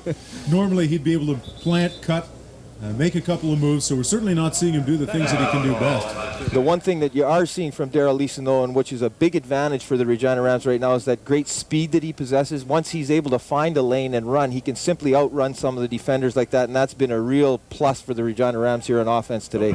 Jeff, you mentioned the position that the Ottawa Sooners are in, and as mentioned, they have to be happy with that. I mean, in weather like this, so many things can happen in a football game, and it takes just one break to get them back in it. Yeah, I think what Paul said was right. You look at the Rams' big scores, they came as a result of 2 big plays. The Sooners are a blocked punt, a fumble from getting right back into this thing. So I think the Rams know that they're going to have to come out and play as well as they can in the second half. You know, the Sooners coach in your pregame conversation with them said we've got to give it everything we've got and get some breaks. They haven't had enough breaks yet. And I think it's going to take a couple of breaks for the Sooners to win this. Matt Kellett back to punt, and he gets it away. There was some good pressure coming at him, but he does manage to angle this ball out of bounds. Well, that was a very good job by Matt Kellett that time, as the Sooners did come with some pressure, probably trying to get that block kick here before the end of the half, but Matt Kellett managed to get the ball away, also angled it out of bounds, a 34-yard kick with no return. That's a good job under conditions like this. The PA announcer having a few difficulties too, picking out where the ball is. Around the 28, calling it. Well, it is very difficult. It's very difficult to see. I mean, the field is just covered with a blanket of snow right now, and other than where about midfield where most of the traffic has been, you can see a few of the yard stripes going across, but you certainly can't pick up any of the numbers. They pitch it to William Green, and Green is taken down immediately for a loss by Derek Walbaum. Green has been able to go nowhere today. That's right. He's been able to go nowhere, and I would venture to say that he is more of a tailback out of the style of Mark Bernard, where he's got to use a lot of moves and shiftiness, and he does possess some very good speed. But the Regina Rams here on this kind of a field, just sending their linebackers as soon as they see that motion starting to go outside. And Derek Walbaum's played a very good game here this afternoon, just tracks down Green and throws him down to the frozen turf here at Taylor Field, and the Sooners are looking now at a 2nd and 13. The Grey Cup committee wanted to use this game too, get an idea how the turf would be for possibly next week. I'm sure that they're not too happy with what they see here right now, and obviously hoping that the weather improves in time for next week. There are also a lot of people here from the CFL head office, media relations types, so on, taking a look at the press box facilities, which are still under construction, and it's going to be a photo finish, I think, to see if the new press box on the east side is ready for next week. Well, the operations people from the Grey Cup committee are here as well. Paul McClellan, the vice president of operations, and Jack Rittenberg, the assistant vice president, have kindly come out and given the Rams some assistance here to make sure the stadium's operating properly. And I'm sure, given all the stuff they've done so far, they'll have that press box ready next week. 2nd down and 12, and they give to Green. Green trying to break loose, but he cannot do it. And there is 2 seconds left to go in the half, so there will be one more play here. Paul, I should get your thought on Green, what you've seen from him so far. He looks like a good quick back, but not the kind of back who's strong enough to break a lot of tackles. He's going to have to rely on shiftiness rather than strength. That's exactly right. I don't think there's any question about it. He's carried the ball here 12 times this afternoon for only 25 yards, and you can see he just cannot make any cuts out here under this kind of field condition. And, if it's dry and it's turf and all those kind of things, I think he would be a real threat. He looks like the kind of guy who can make the first man miss. That's exactly right, but on this particular field, that's a real challenge to be able to do that. Barring penalty, this will be the last play of the game. They give to Woodcock. Woodcock hauled down, and no flag, so that should do it. We are at halftime, and the Rams full value for a 13-0 lead in this Canadian Bowl final. You're listening to Rams football and the Canadian Bowl on 980 CKRM. It's halftime here at Taylor Field in Regina. The Regina Rams lead the Ottawa Sooners 13-0. And Jim Daly, it's been a defensive struggle so far in the game, but in the first quarter, some impressive big plays by Darrell Leeson and the Rams offense have given them the lead. There's no question. Darrell made 2 tremendous plays coming out, as we spoke earlier, from his own 10-yard line. And that certainly gave the initial advantage and momentum to the Rams. And then they followed up after one series later with another touchdown. So they got an early jump. And, of course, now with the snow coming in, and it looks like it's going to continue to come in, it makes it very, very difficult for either team to move the ball. And it's negating one of the factors that the Sooners had hoped to be able to rely on, and that's their team speed. They have very, very good offensive speed, but the snow certainly negates that for both teams. And we're seeing also in the second quarter, William Green is having a difficult time making cuts on the field and getting any type of speed. The Rams defense is swarming all over him. To go into the second half, that has to change?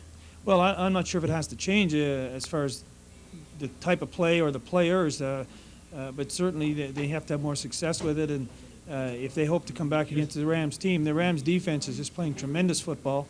And if they want to change the outcome of the game, and that they do have to establish a running game, and whether it's with Drevniak or William continues to run, whoever it is, they have to get a little bit more positive yardage.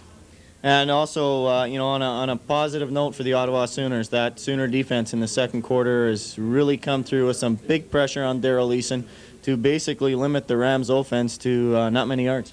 No question, the Sooner defense settled down. Of course, the snow is to the advantage of both defenses right now. But the Sooners in the second quarter got some pressure on Leeson, which they weren't able to do in the first. They got some hits on him. They've taken away in that quarterback draw. He's tried it 3 times now, twice very successfully. So they've seemed to have taken that away by the 3rd time, and they're playing very, very much better football right now. Welcome back to snowy Taylor Field in Regina, Saskatchewan, the future home of the 1995 Grey Cup to be played next week. But today it's the Canadian Bowl, the battle for junior football supremacy. I'm joined by Jim Daly here in the press box. 13-0 Rams over Sooners. And going into the second half, Jim, what are the keys for the Ottawa Sooners to get back in the game? Well, for the Sooners to get back in the game, either William Green or Dale Drevniak, who came in and played very well in relief of Green, must get upfield, must get some positive yardage. And then, of course, for the Rams, Darrell Leeson, his play has been excellent. And if he continues to run the ball at the proper times as he's been doing and throw the ball very effectively considering the weather, those are the two big offensive things you got to hope it happens for each team. Well, I think the Sooners have also proved now that they can compete with the Regina Rams. The weather conditions for both teams are difficult, so if they can get their offense rolling, we could be in for a really good game. Well, certainly the weather conditions hurts both offenses, and again, with a team like the Sooners, who have some real speedsters out there, and like a guy like Pat Woodcock and Eddie Napoleon, they were hoping to get them on track, and the snow hurts that.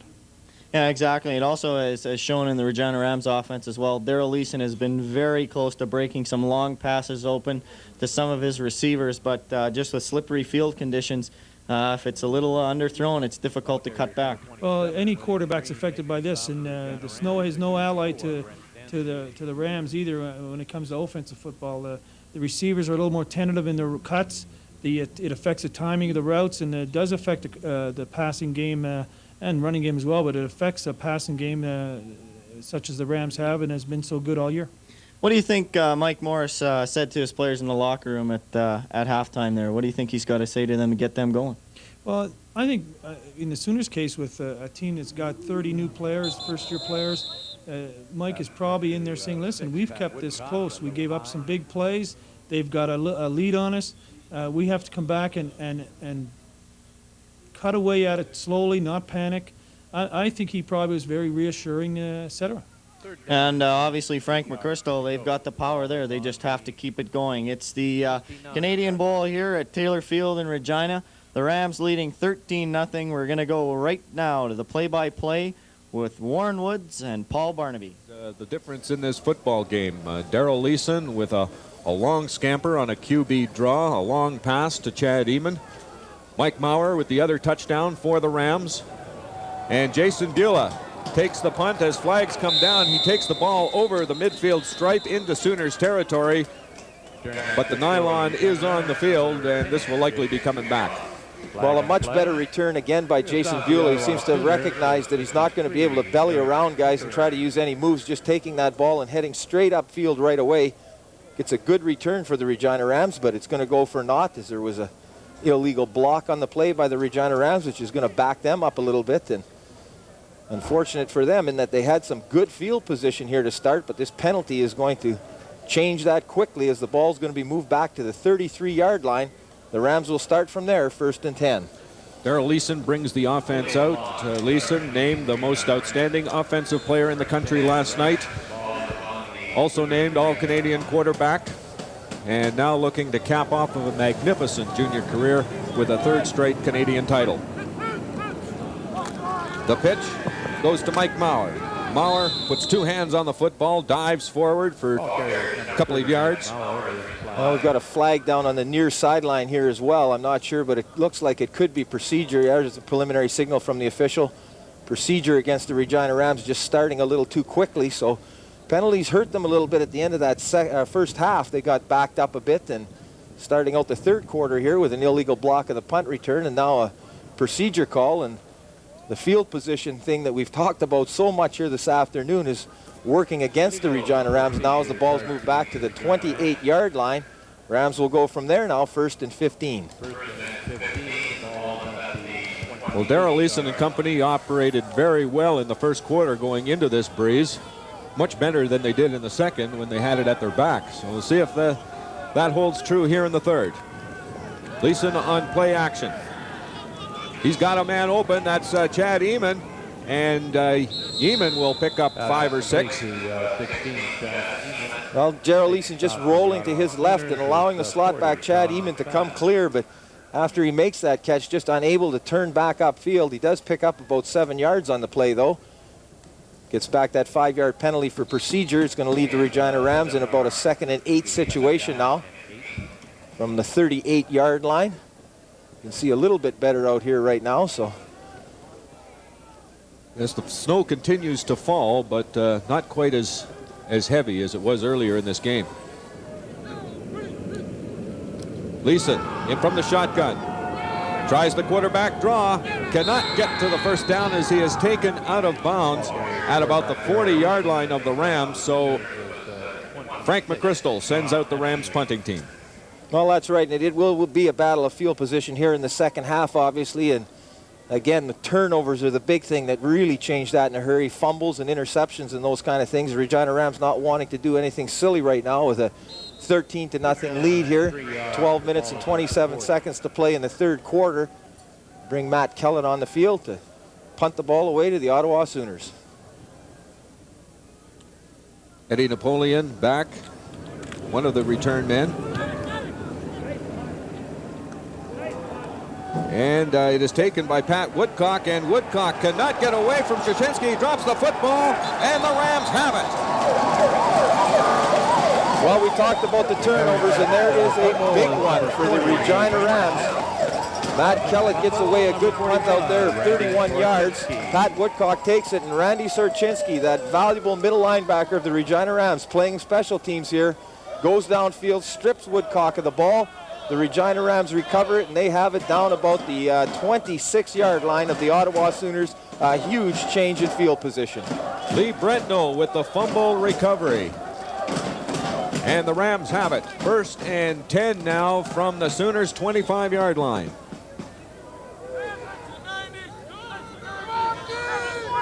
Leeson from the shotgun. Looking downfield with time. He's got a man. Touchdown! Chad Eamon. Well, the Regina Rams strike quickly after that turnover. Randy Sorchinski caused that fumble. Regina Rams recover it, and the first play from scrimmage after that turnover, Darrell Leeson fires a strike to Chad Eamon, and the Regina Rams have another major on the board. Oh, that turnover was huge. That was a big, big turnover, and we talked about it in terms of what that means in field position, and the Regina Rams capitalized right away. The first play after that turnover, going for the end zone, and Chad Eamon comes up with a big catch, and Regina Rams stretched their lead out to 19-0 over the Ottawa Sooners right now, with the point after coming up.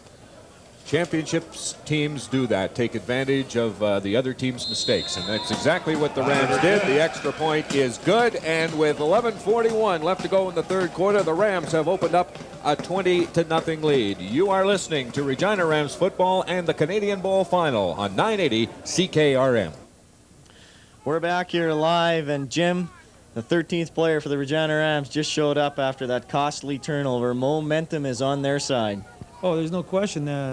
Momentum in a game like this is critical, and the fumble, and then the next play, the perfect pass down, from Leeson to Chad, just tremendous accuracy in given the weather conditions. So that's not an easy ball to throw. Yeah, let's take a look at that turnover there off the punt.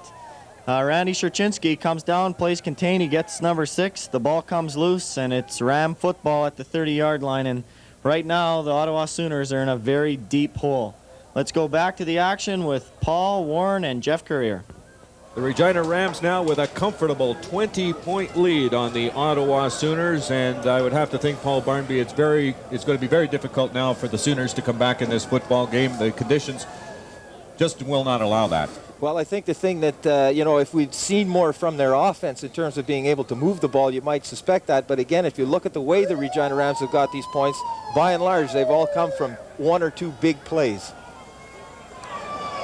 Oh, look out. The squib kick went to big number 58, Hussein Gabden, and he damn near broke it right up the middle, the big guy. Well, he just took off straight upfield, and that's what you've got to do on this kind of a field with the treacherous footing, is go straight upfield, and it's exactly what he did, and broke a few tackles and looked for a minute like he might even break away, but the Regina Rams close up to him about the 53-yard line, and that's where the Ottawa Sooners will take over. Very good field position for the Ottawa Sooners here as they try and get back in this football game down 20-0. Mark Wade still at quarterback. They flip it back to Wade. Wade going downtown, and it is knocked away. Craig Briere with a super defensive play. He was not fooled on the flea flicker. Well, they tried the little flea flicker again. Anything to sort of change up the rhythm and the rush and the movement of the defensive players is going to be probably an effective play. But Craig Briere, over on that far side with the coverage downfield, does a good job of just staying with his man, recognizing other people are going to look after the play at the other end, and comes up with the big knockdown for the Regina Rams. So the Ottawa Sooners now 2nd and 10 from their own 53. Well, Sooners got to try something to get back into things. 2nd down, and Wade back to pass once more. Looking to the far sideline, and he's got a completion to number 25, Jamie Finner. Looks like he will be short of the first down, however. Yeah, he's going to come up about 3 or 4 yards short of that first down marker. Corey McKee flipped him out of bounds at about the 50-yard line, and got to get down to about the 46, 47-yard line in order to pick up a first down. So the Ottawa Sooners are going to be forced to bring their punting unit onto the field right now. We should mention Corey McKee playing for the injured Danny Pascu. Very disappointing for Mr. Pascu, who was hurt in the Western Final. McKee went pretty much the entire game there, and has done a good job in replacing Mr. Pascu here this afternoon. The boot, a good one, down to Jason Beulah at his 10. Beulah's got a seam, gets a block, and he takes it out over the 20-yard line. First down, Rams. Well, again, another good return by Jason Beulah. There is a flag down again, though, for the Regina Rams, so I don't know. They might be better off maybe just to catch that ball and go down on one knee, because they're certainly getting backed up on these returns every time they catch the ball, and Jason Beulah's taking a lot of punishment, doing a good job, but all for naught here for the Regina Rams, as there's virtually a flag on every return that is happening right now. 10:25 left to go in this third quarter. It is the Rams 20, the Ottawa Sooners no score. The Rams in search of their 3rd straight national junior title, and they are inching ever closer. Well, this is where the Ottawa Sooners have to come up with a big play. They've got the Regina Rams pinned down about their 13-yard line right now, and a turnover here for the Regina Rams would put the Ottawa Sooners in excellent scoring position, and they're going to have to make something big happen on defense here. Darrell Leeson on the QB draw here, and this time the Sooners smell it out. Another flag comes down. That play very similar to the one he broke loose from 54 yards back in the first quarter. Well, that's right. He just tucks in behind that big offensive line, and unfortunately one of the offensive linemen is going to get ticketed for holding on this play. Just sort of waits for things to develop in front of him, just rolls out here to his right. It's in behind the wide receiver, Josh Shaw, and official behind him thought Josh Shaw was holding, I guess, so it wasn't against one of the offensive linemen. It appeared to go against the wide receiver, Josh Shaw, but that'll back up the Regina Rams even further. And again, the Ottawa Sooners defense has to come up with a big play down here and see if they can turn that ball over deep in Ram territory. Ball is spotted at the 8-yard line. Rams would dearly love to get out of this hole here. Now, we saw them backed up here like this in the first quarter, and Darrell Leeson broke out for that 54-yard run, and they'd like to have another one here, I'm sure. Leeson under pressure, escapes the rush, and fires it incomplete, intended for Michael Leeson. And now a late flag after Leeson was dropped in the end zone. Well, that's right. It appears to have been a late hit on the quarterback that time. Darrell Leeson was under some initial pressure from the front of that Ottawa Sooner defense, managed to get away from the initial rush, rolled out to his left a little bit and fired the ball out to his brother Mike Leeson, who was unable to stop and come up with the catch, and he was dropped after he let the ball go, so that's going to be a rough play call against the Ottawa Sooners, and a very bad penalty for them to take at this stage of the game. Oh, absolutely. They had the Rams backed up, looking like they were going to get the ball back in great field position. Now the Rams will hold on to it with a first down over the 20-yard line. They came very close to actually picking up a safety that time, as Darrell Leeson was standing in the end zone when the initial rush came, managed to sidestep that initial rush from the Sooners, was able to get the ball off, and then got hit late. So Rams catch a break here now, moving out to the 20-yard line. Darrell Leeson decides to keep it himself, and it's a fake. Great job faking by Darrell Leeson on play action, then giving to Todd Ortner. Well, that shows you how much respect that the Ottawa Sooners defense have for what Darrell Leeson is doing. had a good fake that time, gave the ball off to the tailback that time, and continued to roll around the left side of that Regina Ram offensive line, and 2 or 3 of the Ottawa Sooners were chasing him and actually tackled him thinking that he still had the ball. Big play for the Regina Rams, picks up another first down and moves the ball out to the 33-yard line. He had this play-by-play guy fooled, that's for sure. I thought he had the ball as well. Now Leeson rolling out to his left, and he will step out of bounds. Nowhere to go there.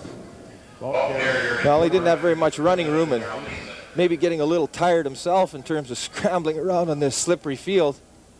Does manage to pick up about 3 yards on the play, though.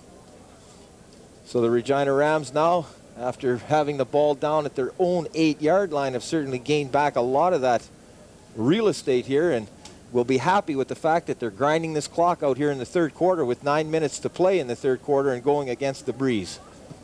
The Rams will have a good wind at their back in the fourth quarter.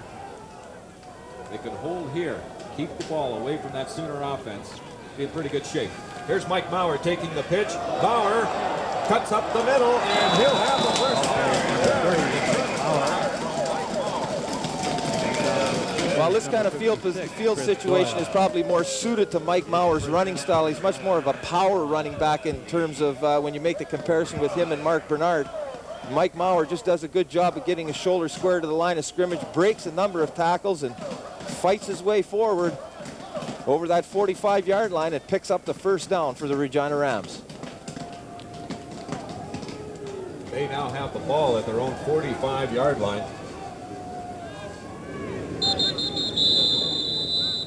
And now flags come down as the Rams take a time count violation here. Well, that'll back the Regina Rams up 5 yards and force them to do that first down play over. Looking for 15 yards they need to pick up now, though.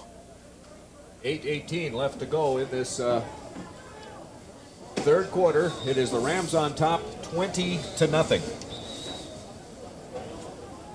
Now, this has been an important drive for the Regina Rams as well here. Again, backed up to their 8-yard line. They have gained back a lot of that field position, and operating against the breeze, it seems like it has calmed down a little bit in terms of that field level. Certainly higher in the stadium, though the wind seems to be blowing hard. Leeson under pressure, just gets it away, and incomplete, intended down the middle for Sean Harvey. But Darrell Leeson, under a lot of pressure there, just got that ball away. Well, he got it away. It was a little bit underthrown, though, because he was under such tremendous pressure back in that pocket. He did manage to get it away, and unfortunately for the Regina Rams, Sean Harvey, the slot back going down the field, was unable to adjust back to the ball. Just absolutely no footing out here at all today, and it just comes up about a yard or two short. Harvey dives to see if he can make the catch, but is unable to come up with it. So Rams now 2nd and 15 from their own 40-yard line. Leeson once more in the shotgun. Looking downfield. Now dumps it off, and it is incomplete. Intended over the middle for Michael Leeson, but he could not come up with that ball, and that brings up third down with 7:50 left to go in the third quarter. Now this will bring Matt Kellett back onto the field, and the last time he was out there, we saw a huge turnover by the Ottawa Sooners, fumbling that punt from Matt Kellett, and the Regina Rams picked it up right away, and the next play is touchdown toss to Chad Eamon. Built that 20-0 lead that the Regina Rams enjoy right now, so we'll see if that Ram coverage team, having had some success out here the last time they were on the field, see if they can duplicate the feat this time. Yes, they managed to clear off the hash marks and the yardage lines, but they are starting to fill in once again here. Starting to cover up again for sure. Matt Kellett, snap is a good one. Under pressure once more, but he does get it away. This ball will bounce at the Sooner 50, and flags come down. There will be no yards against the Rams right here. We'll take a break. You're listening to Rams football in the Canadian Bowl Final on 980 CKRM. All right, we're back, Jim, and that last drive by the Regina Rams chewed a lot of time off the clock, and a key play in that whole drive was the unnecessary roughness call against the Sooners. Yeah, that was a tough penalty because it continued the drive and Leeson smartly moved the ball again from their own 10-yard line out to a midfield area, and it takes a lot of time off the clock, as you have already said. And of course, time when you're down 20-0 is now an enemy of the Sooners, especially in the snow. They need to get enough possessions to try to move the ball. And the way the Ram defense is playing, they need, the Sooners need every opportunity they can, because the Ram defense is playing very, very well. And it's going to be a situation of field position. And an interesting point that Paul Barnaby brought up is the Rams may want to look at giving up that single point and keeping field position. Well, if you mean giving up a single or a safety, yeah, they certainly worked their way out of that situation with the roughing penalty. That was a very, very costly penalty. All right, back to play-by-play action with Paul, Warren, and Jeff. When you purchase a rag, you will have the opportunity to win one of 5 Gatorade prize packages. Warren Woods along with Jeff Currier, Paul Barnaby, Ed Bankowski for this Canadian Bowl final. 7:50, make that 7:20 left to go in this third quarter. And the Rams on top 20-0. Sooners with the ball after the no yards penalty at the Rams 45-yard line. Mark Wade, back to pass, looking downfield, incomplete. Intended for Eddie Napoleon. He was open, but just could not make the adjustment to the ball. Well, just taking their slot backs and running them straight down the field on a fly pattern, and that's probably maybe one of the best patterns you can run out here today, something where you don't have to make any moves or make any cuts. And actually, Pat Woodcock on the other side appeared to come open as well, but Mark Wade electing to come over here to the near sideline with the throw, and unfortunately for the Ottawa Sooners, it's a long incompletion. Some pretty good coverage there provided by Craig Briere, and Sooners now looking at 2nd and 10 from the Ram 45-yard line. Mark Wade drops back, looks to the flat, and very nearly intercepted by Jason Melnichenko as he stepped in front of the intended receiver, Derek Manning. Oh, should have had that one. He should have had that one, and he was planning to have that one as well, just laying off the receiver a little bit, almost enticing the quarterback to throw that ball over here and delaying his break on the ball till it was in the air. Jason Melnichenko steps up, and there was a lot of running room in front of him. I think he was thinking maybe about the end zone before he actually came up with the catch. So once again, the Sooners' attempt at getting a drive together stalls. And punter Doug Waters is set to let this go from midfield. Jason Beulah takes it at his 10 and is buried right there. Well, this time we don't have any flags on the play, so I think the Regina Rams just said, look, we won't bother blocking anybody. Let's just make that catch, make sure we secure possession of the ball, and we'll let the offense do the work in terms of moving it. We don't need to get backed up any further than we are, but they are going to be starting from their 10-yard line, and again, under these conditions, a turnover here would be a big, big lift for the Ottawa Sooners, but thus far in the afternoon, they haven't been able to come up with that big play on defense. It is first down for the Rams, backed up deep in their own territory at their 11-yard line, 6:08 left to go. Third quarter, Rams by 20.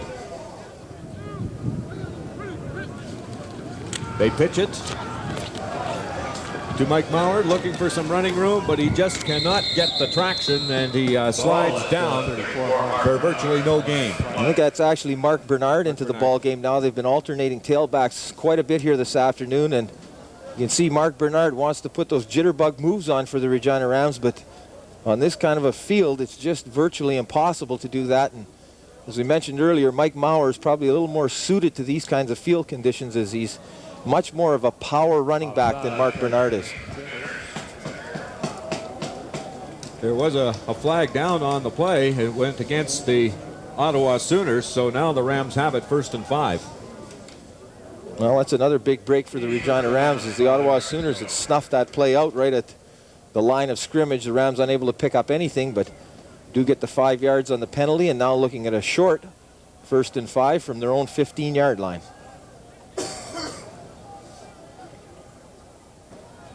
Darrell Leeson with the pitch to Bernard. Bernard looking for room outside, can't get it. As number 29, Galen Murphy, comes up from his defensive back spot to make the tackle. Well, as soon as you get going in one direction, as Mark Bernard was, there's virtually no stopping on the play, and Sooners react up very well to it on the little toss to Mark Bernard. Tries to get outside, but no dice, as Murphy Galen, and Regina Rams lose a couple of yards on that. Now looking at 2nd and 8.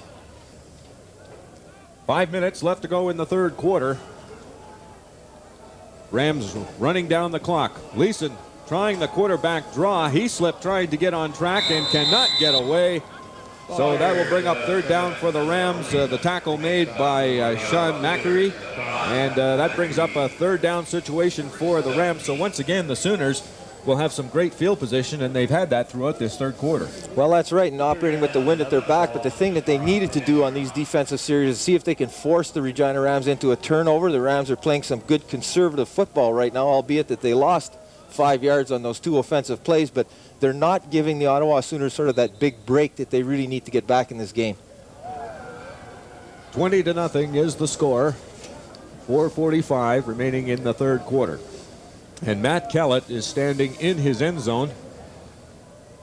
Will McChrystal give up the safety here? Not at this stage of the game. And Matt Kellett takes Make a liar out of me. Matt Kellett takes it. He's just running around in the end zone trying to burn off some time, and indeed he does give up the 2 points. So the Sooners now within 18. 4:20 left to go. You're listening to Rams football and the Canadian Bowl on 980 CKRM. All right, we're back, and Jim, you're seeing the Regina Rams are starting to play that field position type of game. The Ottawa Sooners have had great field position in the third quarter, but by giving up that safety, the Rams are trying to turn the tides. Oh, I think that's a very good call by Frank McChrystal. They've been pinned in their end this whole quarter, and they're going into the wind as well. So, but now they get an opportunity to move the ball upfield and kick off from there and change the field position, and I think that's a real good call. Okay, Jim, you're Mike Morris. We're about 5 minutes left in the third quarter. When do you start to panic? We've seen a little bit of razzle-dazzle from Ottawa, but when do you start to really have to change things up? I don't know if you ever want to think here in terms of panicking, but there's certainly the last series they threw the ball a little bit more, and maybe that's what they have to try to do. They had Eddie Napoleon deep twice, and they may be looking to return to that type of game. All right, well, great comments by Jim Daly there. We're back to play-by-play action with Warren, Paul, and Jeff. Welcome back to Taylor Field, and the Regina Rams with some points to give decide to concede the safety rather than give the Sooners great field position maybe to the 30-25-yard line. Once again, big Hussein Gabden will take the short kick. So the Rams give up the 2 points, and still pretty good field position for the Ottawa Sooners. They'll start from just their side of midfield. I'm actually a little surprised that the Regina Rams did give up that safety, actually, albeit that Matt Kellett was going to punt from the end zone, but the Ottawa Sooners have shown nothing on offense here that the Regina Ram defense has not been able to deal with to this particular point in time. And even if Matt Kellett ends up with a 30 or 35-yard kick out of it, you're still going to have them backed up to the point where even a field goal is questionable. So not sure exactly why they decided to do that, but obviously very concerned about the field position. Must have entered into their decision. Well, there was a penalty on the play, so Matt Kellett is forced to kick this ball off once more. Some of the coverage team just leaving a little bit early, and Regina Rams get caught for the offside, so that'll force Matt Kellett to do it over again. During the season, had about a 59-yard kickoff average, but considerably less here under these conditions today. And Kellett gets a decent kickoff away to Pat Woodcock. Woodcock slips and falls, and the Sooners will actually have it in worse field position than they had it before. Well, a better kick by Matt Kellett that time, and hung up a little better in order to let the coverage team have a little time to get downfield. And Pat Woodcock takes it, and just as he steps over that 45-yard line, slips down, and they'll put the final spot of the ball at the 46. So the Ottawa Sooners here with 4:16 to play in the third quarter with the wind at their back are going to start from there, 1st and 10. Mark Wade at quarterback for the Ottawa Sooners. You have to get something going, down 20-2. Wade dumps it off to number 30, Greg Canham. And Canham with a huge gain down the sideline into Rams territory at the Ram 45. Well, that was a good play by the Ottawa Sooners that time. Greg Canham just coming out of the backfield, and little dump pass from the quarterback, Mark Wade, makes a great catch, actually, avoids that first tackle and manages to get turned around and going upfield before Craig Briere is able to bump him out of bounds. And we have Craig Briere down on the field right now with some sort of an injury. I'm not sure exactly what happened. Hey guys, he came up limping a little bit. Looks like he's favoring his left knee or ankle, perhaps.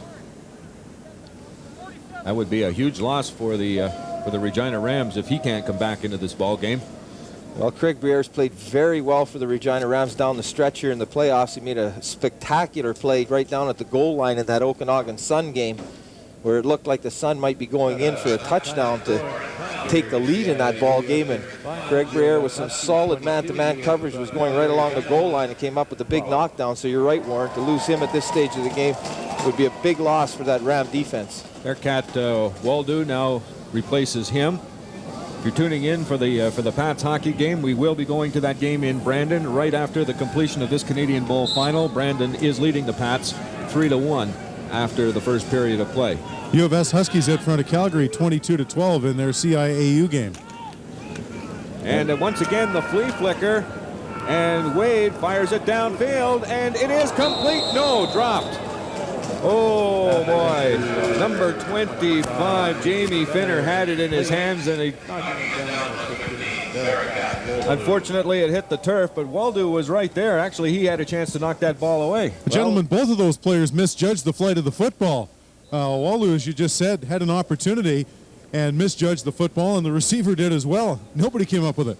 Well, the Ottawa Sooners going and attacking that area right away. Craig Briere is out of there. Bearcat Waldo in for a couple plays, and Ottawa Sooners go after him right off the bat.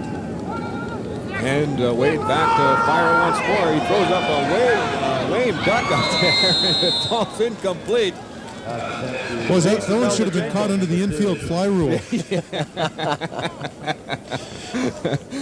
That ball just hung up in the air, wobbling around down there, and fortunate for the Regina Rams that it was thrown like that, as Derek Manning was wide open over here on the far sideline, or the near sideline, pardon me. Jason Melnichenko was scrambling like crazy to get back into the play.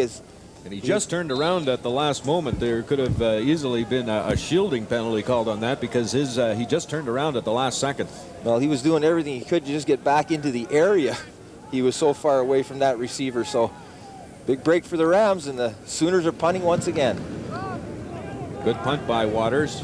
Bounces past Jason Beulah into the end zone, and it goes through the end zone for the single point. So with 2:56 left to go in the third quarter, the Rams now on top 20-3. You're listening to Rams football on 980 CKRM. All right, Jim, 20-3, the Rams still on top. Gave up a single point there, but that may work into the Rams' favor.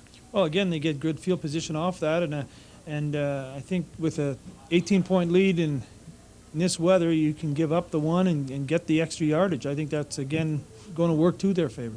Sooners quarterback Wade is a little desperate times right now. He's tried a little bit of razzle-dazzle.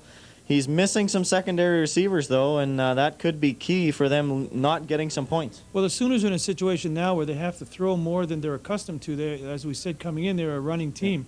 And they've had some receivers deep and just been unable to connect. The DBs have been in good position, made good plays, or the ball's just a little too wet and it flutters down instead of spirals down. So they certainly have to depend on their pass game more than they'd like to right now.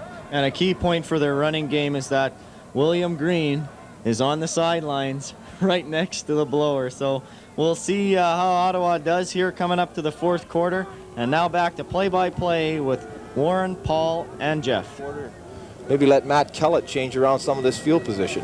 Darrell Leeson over the middle for Todd Orthner, and he's got a lot of room in front of him. Finally dragged down from behind by Sean Macri, but not before a huge pickup. Well, that is one way to change around field position in a hurry, and I've wondered about that really, why the Regina Rams haven't gone more to some of those little release men out there. Todd Orthner coming out of the backfield and setting up with a nice little throw, a big 36-yard pickup for the Regina Rams, and that brings the crowd back to life as the Rams have the ball on the Sooners' 39-yard line. We talked about the Ottawa Sooners. They have thrived on the big play, but it has been the Regina Rams that have come up with the big play here this afternoon. Leeson back. He's got plenty of time. Now flushed out of the pocket. Eludes one rush. Now fires over to the sideline for Chad Eamon, and Eamon is taken down at the Sooner 30. Well, again, Darrell Leeson does a good job of avoiding that initial rush by the Ottawa Sooners. Gets some heat on him, but manages to sidestep that rush and then rolls to his right and finds slot back Chad Eamon over on the near sideline. Delivers a perfect strike, and then Chad Eamon tiptoes his way forward for a few more yards. Give him about 6 or 7 on the play. Rams 2nd and 3. Rams driving for some more points here, up 17 with 1:40 left to go in the third quarter, and now time is called as Leeson comes over to the sideline to confer with offensive coordinator Bernie Schmidt and head coach Frank McChrystal. Well, Regina Rams had their short yardage offense on the field for that particular play, looking at 2nd and about 3 yards, 3.5 yards to pick up that first down. Got Randy Sorchinski into the ball game at an end position in the big double diesel formation back there, so this looks like it could be 3rd down territory. The timeout was actually called by the Ottawa Sooners, probably not expecting to see the Regina Rams in that short yardage offense, and as a result, recognizing it's a pretty critical point in the ball game, wisely elected to take the timeout to make sure they have the proper personnel on the field. Paul, let me ask you at this point that if the Rams put any more points up on the board here, do the Sooners have to play 3-down football for the rest of the game? I don't think there's any question about that, and especially when they turn around in the fourth quarter and they're kicking into whatever wind is down at field level, it certainly seems to be having an advantage to the team that has the wind in the kicking game, and trailing by that much, obviously, they're going to have to pull out all the stops, and you're probably right, Jeff. They probably have to go 3-down football. 2nd down, and let's call it 4 for the Regina Rams. They pitch it to Mike Maurer. Maurer looking for room off tackle. Does not have much, and he'll be held short of the first down. Well, it looks like he got out to about maybe the 30-yard line, but they've got to get down to the 28 in order to pick up that first down. The fans are all hollering here. Would like to see the Regina Rams go for it right now, and we see no indication that Matt Kellett is coming onto the field. And well, it's been so difficult to even kick an extra point out on this slippery turf. We saw Matt miss one earlier, although the snap was bobbled and it was low. But even on one of the other extra points, he just couldn't hold his footing. Well, the Regina Rams are going to have to hurry here. Play clock down to 5 seconds now, and a big 3rd down play coming up here. They get it off. They pitch it to Maurer. Maurer trying to get outside, and he will not get the first down as the Sooners hold. Well, that's a big play by that Sooner defense, not giving the Regina Rams any more points, and obviously only trailing by 17. They keep themselves in this particular ball game. Looked like Mike Maurer was going to have some running room outside, but good play by that Sooner defense. Making the big tackle as he comes up from his defensive half position, makes that play. And now the Sooners managed to get a turnover on downs with 1:08 left with this wind at their back. Well, the Regina Rams did what they had to do on offense that time, and that was move the ball downfield and get some of that field position back. Sooners are going to be forced to take another timeout, so they've burned up both of the timeouts that they're going to have for this second half, and that may come back to haunt them at some stage of the game as well. Hope we don't have another finish like last week or 2 weeks ago in Kelowna when the Sun used both their timeouts and weren't quite sure when the clock was going to run. Then they thought they got an extra one when they had a guy go down for an injury, but unfortunately it doesn't work that way. So now the Sooners with the ball at their own 31-yard line. They've got it 1st and 10, trying to get something going. William Green, the star running back, has not been a factor in this football game. And Mark Wade rolling out, looking for a man, and it is incomplete. Intended for Greg Canham, but Wade just led him too far. Well, he was getting some pressure from rush end Brent Dancy that time, number 64 for the Regina Rams. Coming hard on that particular play, had some pretty good protection initially, but Brent Dancy manages to finally get rid of that blocker out in front of the quarterback and forced him to throw it maybe a little bit early. Falls for an incompletion, so the Sooners now sitting at the 30-yard line, looking at a 2nd and 10 from there.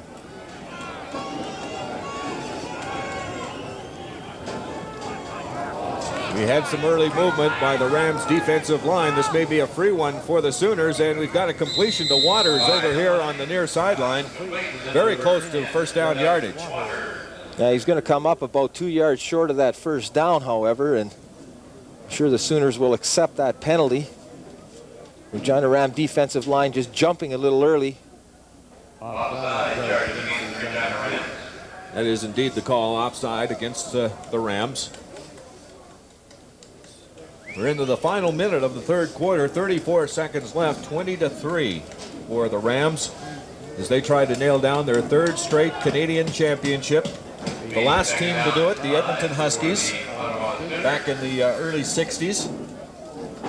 The three-peat has not been accomplished in junior football in some 30 years, but the Rams have a chance to do that this afternoon.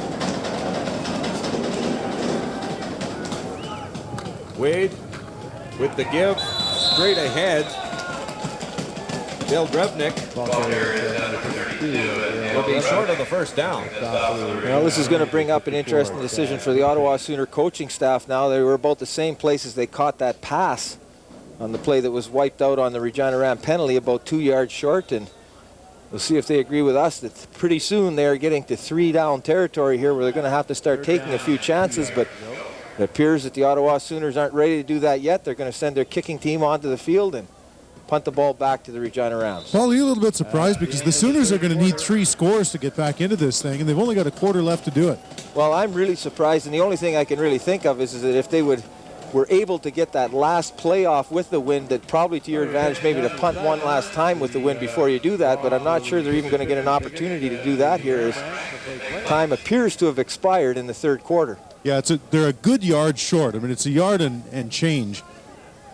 Closer to 2 yards, in fact. But at this point, as you say, needing 3 scores with only a quarter left to go, you wonder. And they have had success running straight up the middle occasionally in this football game. So Doug Waters is back to punt. And he gets it away cleanly. Jason Beulah can't handle it cleanly, though, and he just falls on that football. And as a result, the Rams do have the ball and in pretty decent field position at about their own 30-yard line. That is the end of the third quarter. The Ram Rag ticket numbers will be chosen. At the end of the third quarter, Regina Rams leading the Ottawa Sooners 20-3. We'll be back with fourth quarter action.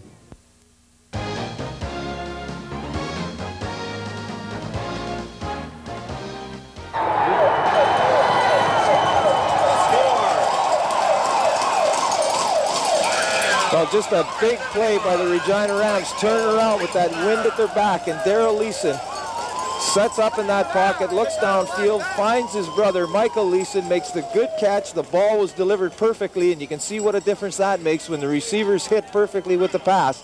Darrell Leeson just lobs it out here. Mike Leeson runs underneath it, and then with some good speed and strength, just breaks away down the near sidelines, puts another big score on the board for the Regina Rams. Paul, how big now does that decision by the Sooners look to punt instead of gamble on third down? Well, you're absolutely right, and I can only guess that they were thinking that, well, that one more kick with the wind, but that might have been one kick too many, actually, against the wind. The Regina Rams taking over and promptly putting it in the end zone. Big 85-yard pickup for Mike Leeson and a touchdown, and that is going to make the score 26-3 for the Regina Rams, and the point after attempt is going to be no good, so that's a big hole for the Sooners to dig themselves out of. The snap was high. Chris Orban couldn't bring it down, so the extra point is no good, but at this stage it probably doesn't matter. 26-3 now in favor of the Rams. Well, it's interesting, guys. We talked earlier in the game about the importance of turnovers. Turnovers really haven't been that big a factor, but big plays, we thought maybe the Sooners might be the big play team, but the Rams have come up with all of the big plays here today.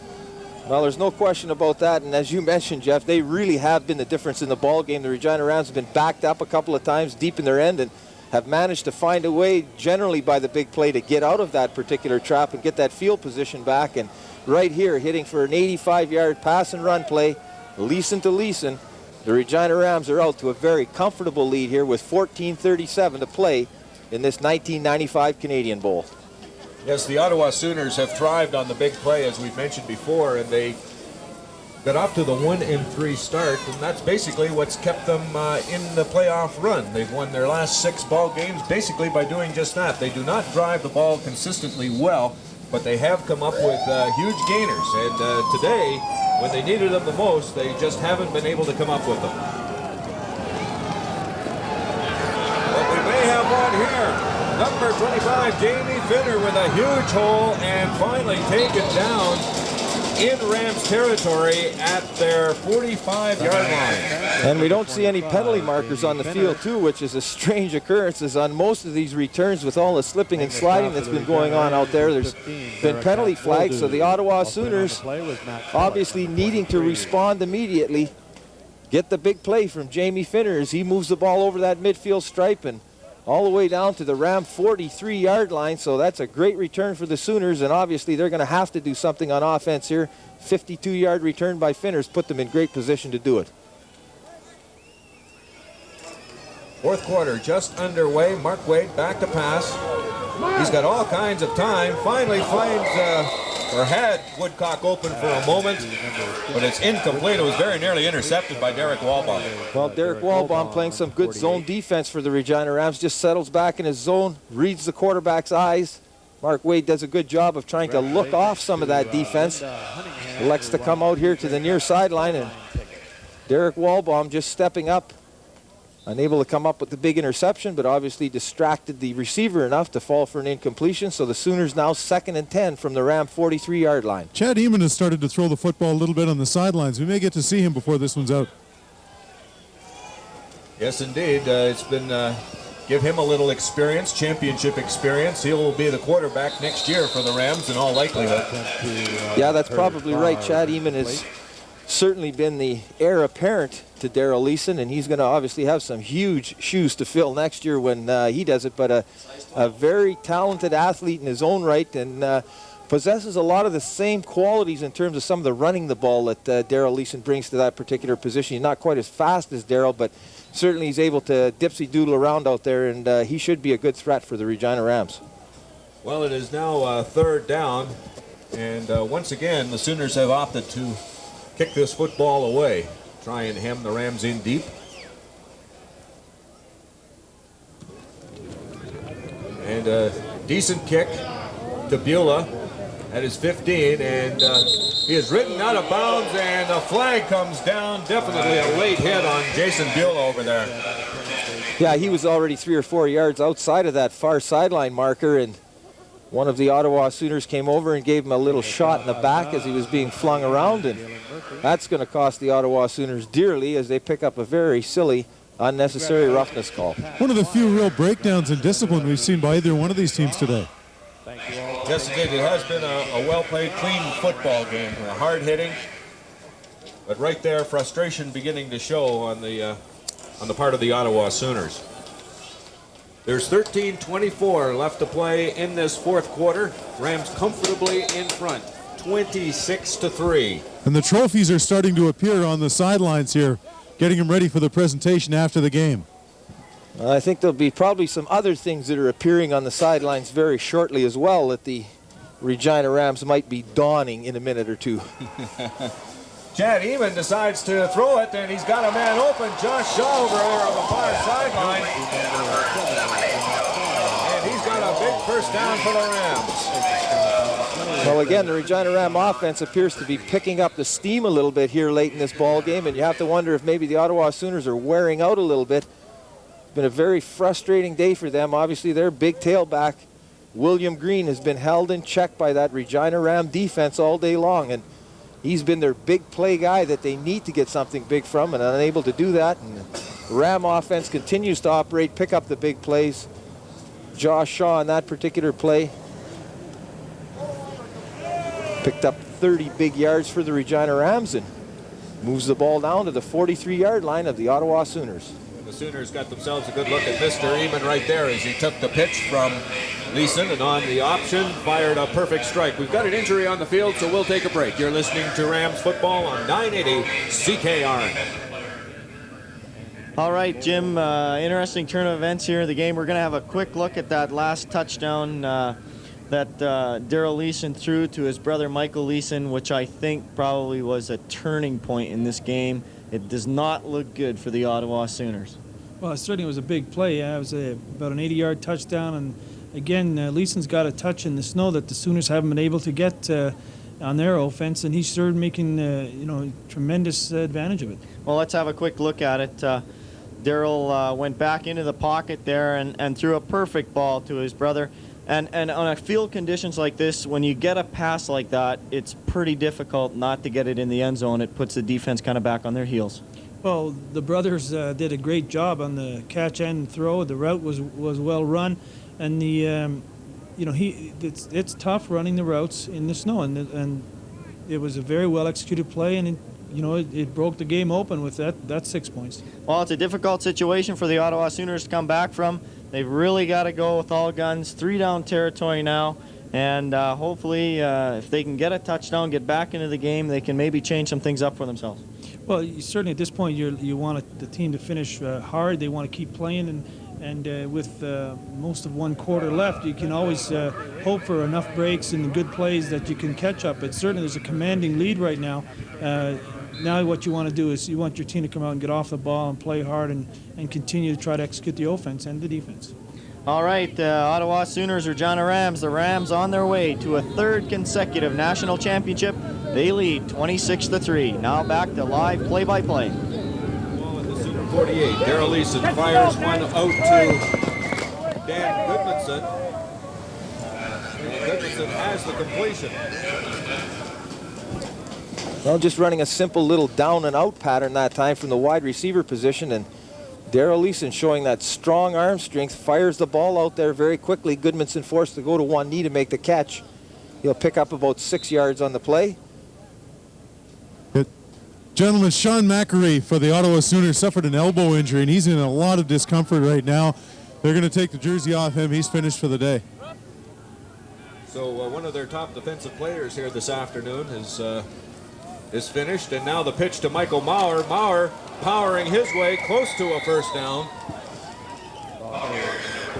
Looks like he might be a tad short.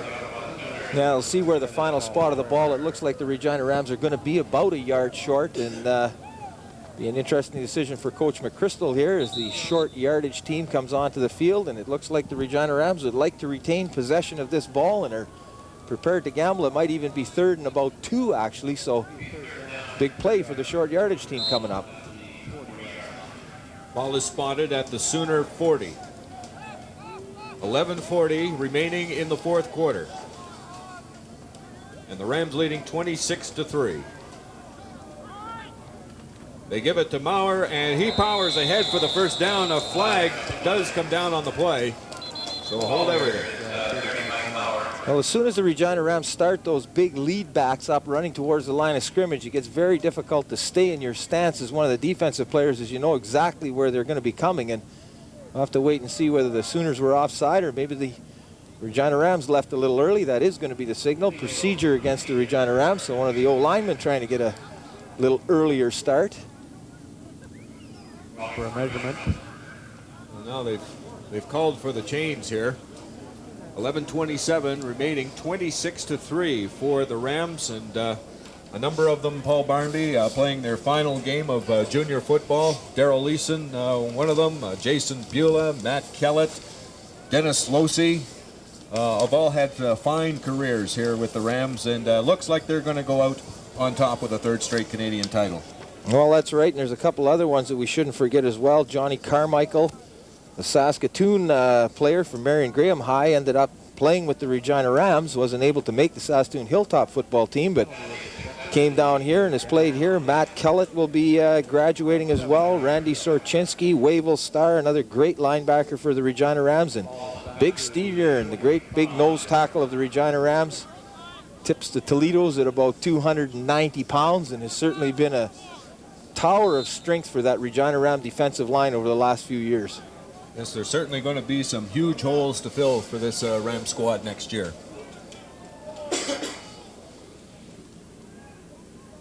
Matt Kellett now back in punt formation.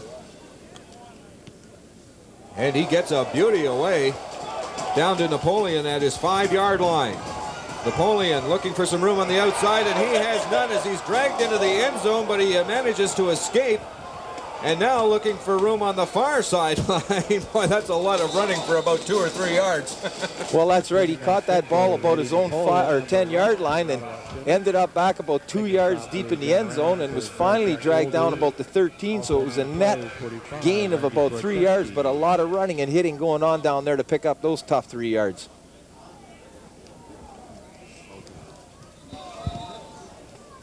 Napoleon's shaken up a little bit on that last play, guys. It looks like he's favoring his right wrist. So he's gone down. So we've seen a couple of Sooners go down in this fourth quarter.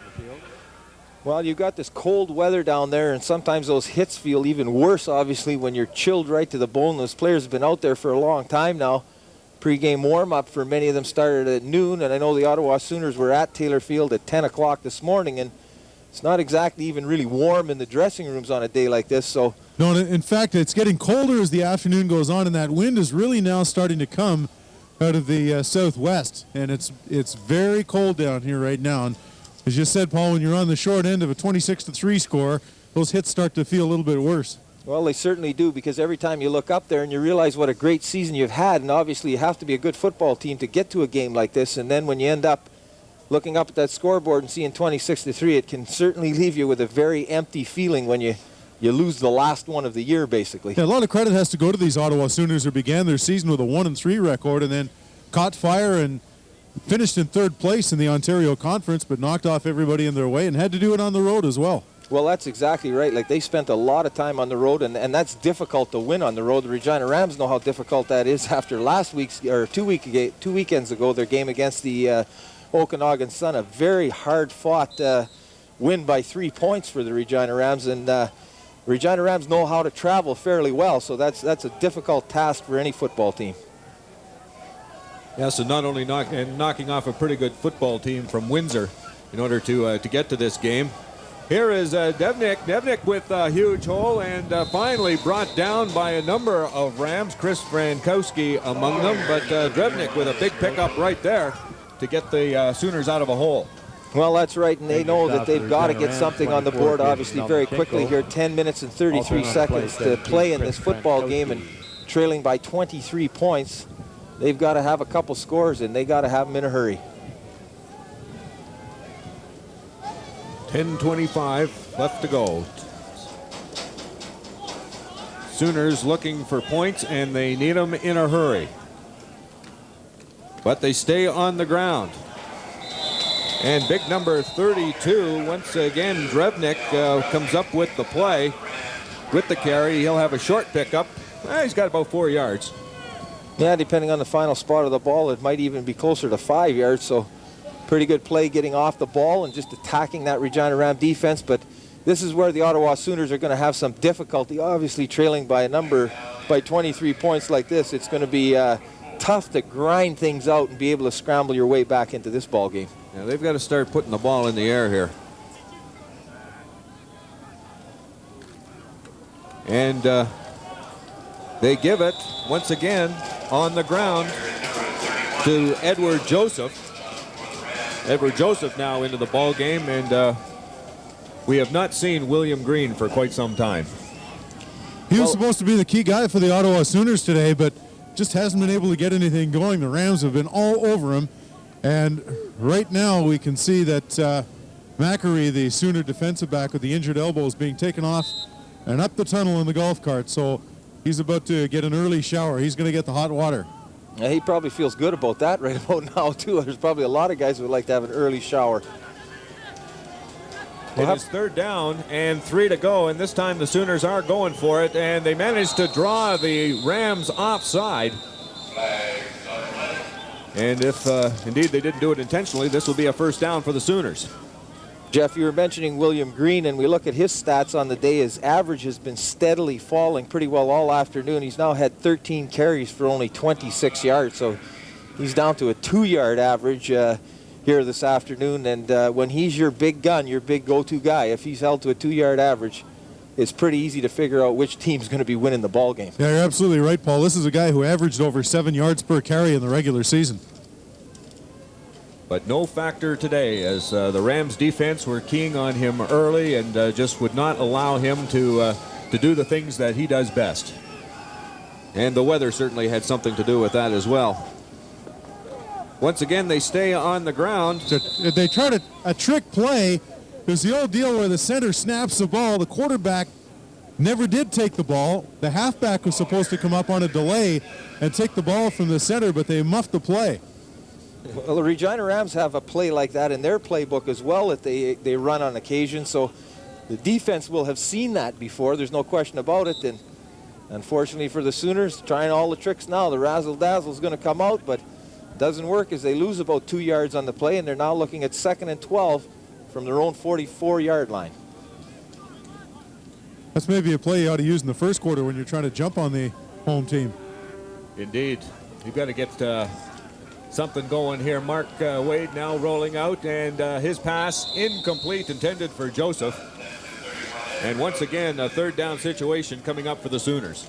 Well, that's right. And 3rd and 12 now is going to be even a little difficult to gamble at this stage of the game. That would be a big play by today's standards in terms of picking up 12 yards. And I think the Ottawa Sooners are going to be forced to punt the ball to the Regina Rams. 8 minutes to go. That's how far away the Rams are from a 3rd straight championship. And as mentioned, it's been 30 years since a team has won 3 in a row. That was the Edmonton Huskies, the last to do it. The Edmonton Huskies in 1962, 63, 64 are the only team that's been able to accomplish that feat, and no Regina Ram football club has ever been able to do it, but that appears to be changing today. Jason Beulah lets the punt bounce and draws the no yards penalty. And I think Ed Bankowski has figured that this is over because the championship hats have been broken out.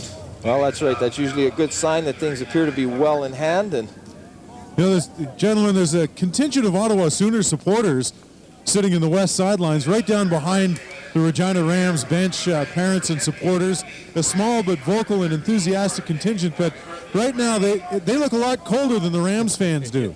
I guess so.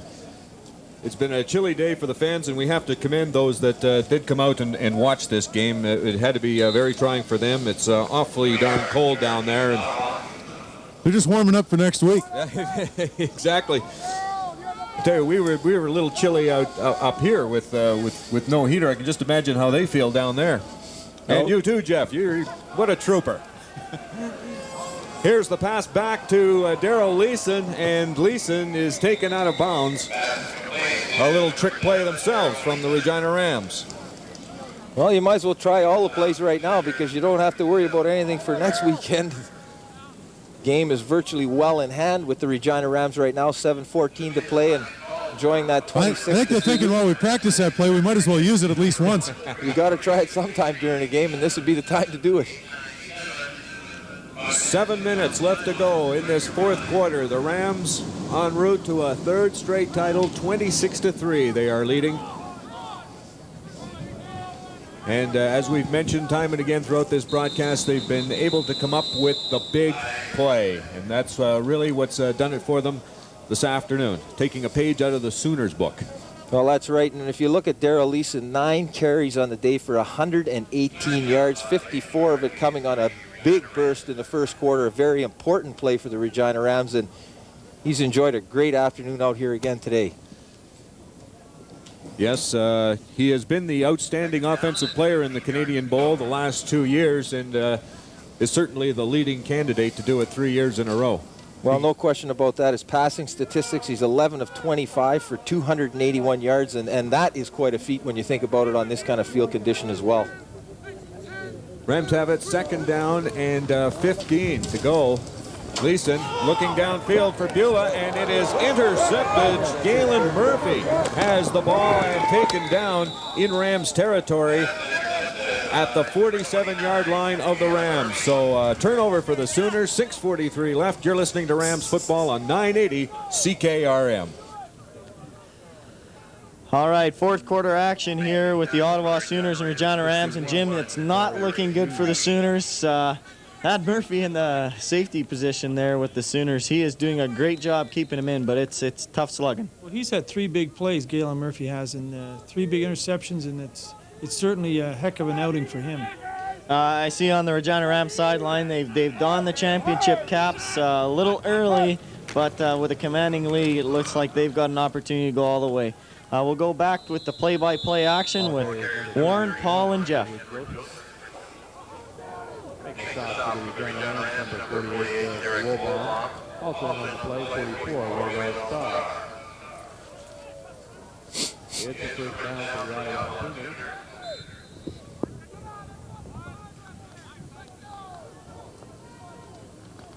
Ball on the 34-yard. Sooners have it 1st and 10 from the Rams 34. A big first down carry by Edward Joseph, and some early movement once again by the Rams as Joseph has the ball once more. He'll be close to another first down. There is a penalty flag on the play, and I believe the Rams defensive line jumped once more. Yeah, they did jump that time. The quarterback of the Ottawa Sooners, Mark Wade, just barking out those signals and pulling the defensive line of the Regina Rams offside, so they're going to get ticketed for jumping a little early here. Paul and Warren, I was watching earlier today some of the Remembrance Day ceremonies from the War Memorial in Ottawa, and everything was still green there. I think they'd had a little bit of rain last night. There's a big contrast in weather and contrast between these two football clubs today as well. Yes, let's face it, this is something that I'm sure the Sooners aren't used to. They did arrive here a couple of days early in order to prepare for this Canadian Bowl final, and I guess prepared about as well as they possibly could. But I mean, the Rams practice in this constantly. Well, that's right, and one of the things that we often talk about out at the Ram Clubhouse is that you know that you have a good team when you're playing in the snow. Exactly. It can happen in November, and the Rams have been here many times in search of a 13th Canadian title and their 3rd in a row. 5:55 left to go in the 4th. The give once more to Joseph. And Joseph is held to a gain of about 3 yards. Only needed to pick up 5 after that offside penalty for the Regina Rams, but that's going to leave him a couple yards short, maybe a yard and a half short of that first down marker. And there's no doubt in my mind now that they are definitely in 3-down territory. This has been a good junior franchise, the Ottawa Sooners, boys, but I know that their last trip to the national championship wasn't a very pleasant experience either up in Saskatoon. In fact, 1984, the last time they won the championship, and Jim Daly was the head coach of the Sooners at that time. That's right, and the coach of the 92 team, Riders D-line coach Greg Marshall. And the carry, first down carry by Dale Drevnick. He'll have it easily. It's the Sooners driving, but they're keeping the ball on the ground. They got to, I think, now go for the end zone. Well, you would think that if you had aspirations of clawing your way back into the game, that you'd be trying to strike a lot quicker than this. And it's maybe a case where, you know, we'd just like to score at least 1 touchdown against the Regina Rams, so let's not make any mistakes here. And we can go away recognizing that we had a pretty good year, and we did score against a very good football team and a very good defense. And that's what it appears to me that they're doing at this stage of the game. Just under 5 minutes to play in the 4th. Sooners driving. Now Wade has a man. It is complete to number 15, Curtis Barr. First reception for him on the afternoon. Well, Curtis Barr, a backup slot back for the Ottawa Sooners, comes in place of Pat Woodcock and goes down about 7 or 8 yards, finds that soft spot in the Rams zone defense, and quarterback Mark Wade does a pretty good job of getting the ball to him, and surprised we hadn't seen a little bit more of that earlier from the Ottawa Sooners. Good gain on first down. It is 2nd and 2. Ball is spotted at the Rams' 12-yard line. And Drevnick was absolutely stuffed. Chad Zipchen. Chad Zipchen, guys, got away with one there. He was well offside, but managed to shoot the gap and go in and make the tackle. The Rams caught a break on that one. Well, you're absolutely right. There was no question that he was in that 1-yard neutral zone for sure. Managed to blast through there, and if you're offside, you might as well make the tackle and see if anybody throws a flag anyway, and that's exactly what Chad Zipchen did, throwing the running back for about a 2-yard loss. So that brings up a 3rd and 5 situation. Loss of a couple on the play. Sooners have to get to the 10-yard line. They give it to Drevnick, and he has the first. Well, a big gamble for the Ottawa Sooners, and it pays off this time for them. As Dale Drevnik blasts through there, gets down to that 10-yard line. They'll spot it, I think, just inside of the 10-yard line, down around the 9, so that'll be a first down for the Ottawa Sooners, and they may get their wish here in terms of putting one into the end zone on the Regina Rams. Well, it looks like the Sooners have been a little late adapting to the weather conditions here. They tried to use green in the first half. Late in this fourth quarter, we've seen them go to their power running attack, and that's really the way you have to go in weather like this. They did have success with that earlier, and I'm surprised, yeah, you're right, Jeff, that they didn't stick with it. Yeah, the Dipsy Doodle runners are going to have a hard time out here in a field like this. You got to go with your power backs, no question about it. Joseph with the carry. He goes straight ahead and will pick up 3 or 4 yards. 2:58 remaining in this fourth quarter. Rams on top 26-3, but the Sooners on the verge of scoring their first major of the ball game. We've got a timeout on the field. You're listening to Rams football on 980 CKRM. All right, 2 minutes left in the game. Jim, the never say die Ottawa Sooners, you got to give them full marks. They are trying to punch that ball in. They've been doing a great job all game, even being down. Well, I think they've had to come, from the hole right early in the first quarter.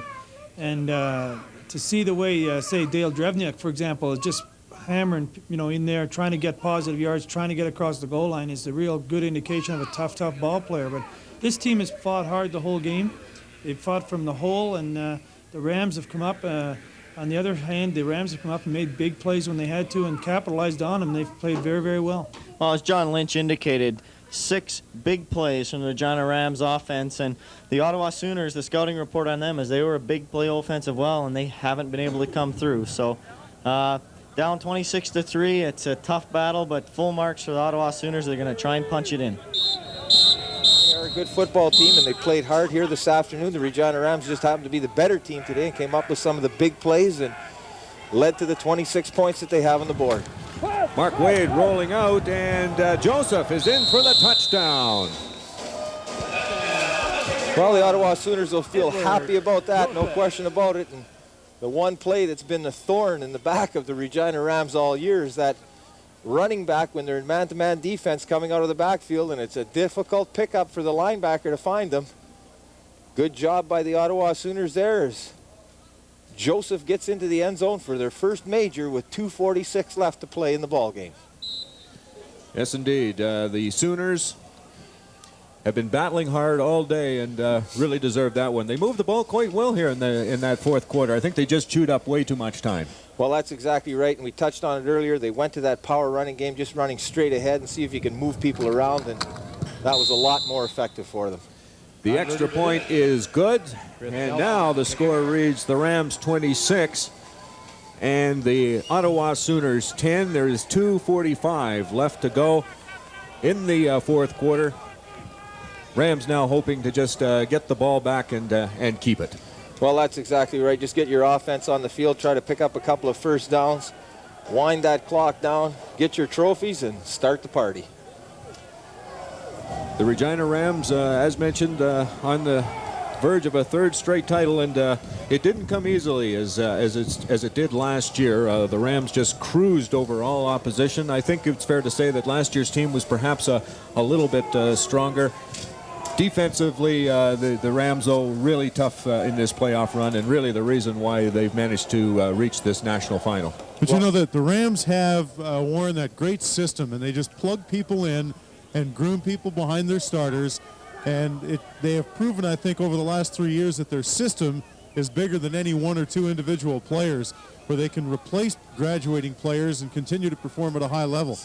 Yes, they don't rebuild, they reload is the common term, and it certainly applies to the Rams. And I think Jeff touched on an important point, too, that the Regina Rams, by and large, will only graduate about 8 or 9 players a year out of the 20 or so that are actually going to make that football team. And as a result of that, when you've got that kind of stability at the player level, and for all intents and purposes, only 3 head coaches since 1965, you should have some pretty good success. Paul, not a lot of rookies wind up starting for this team.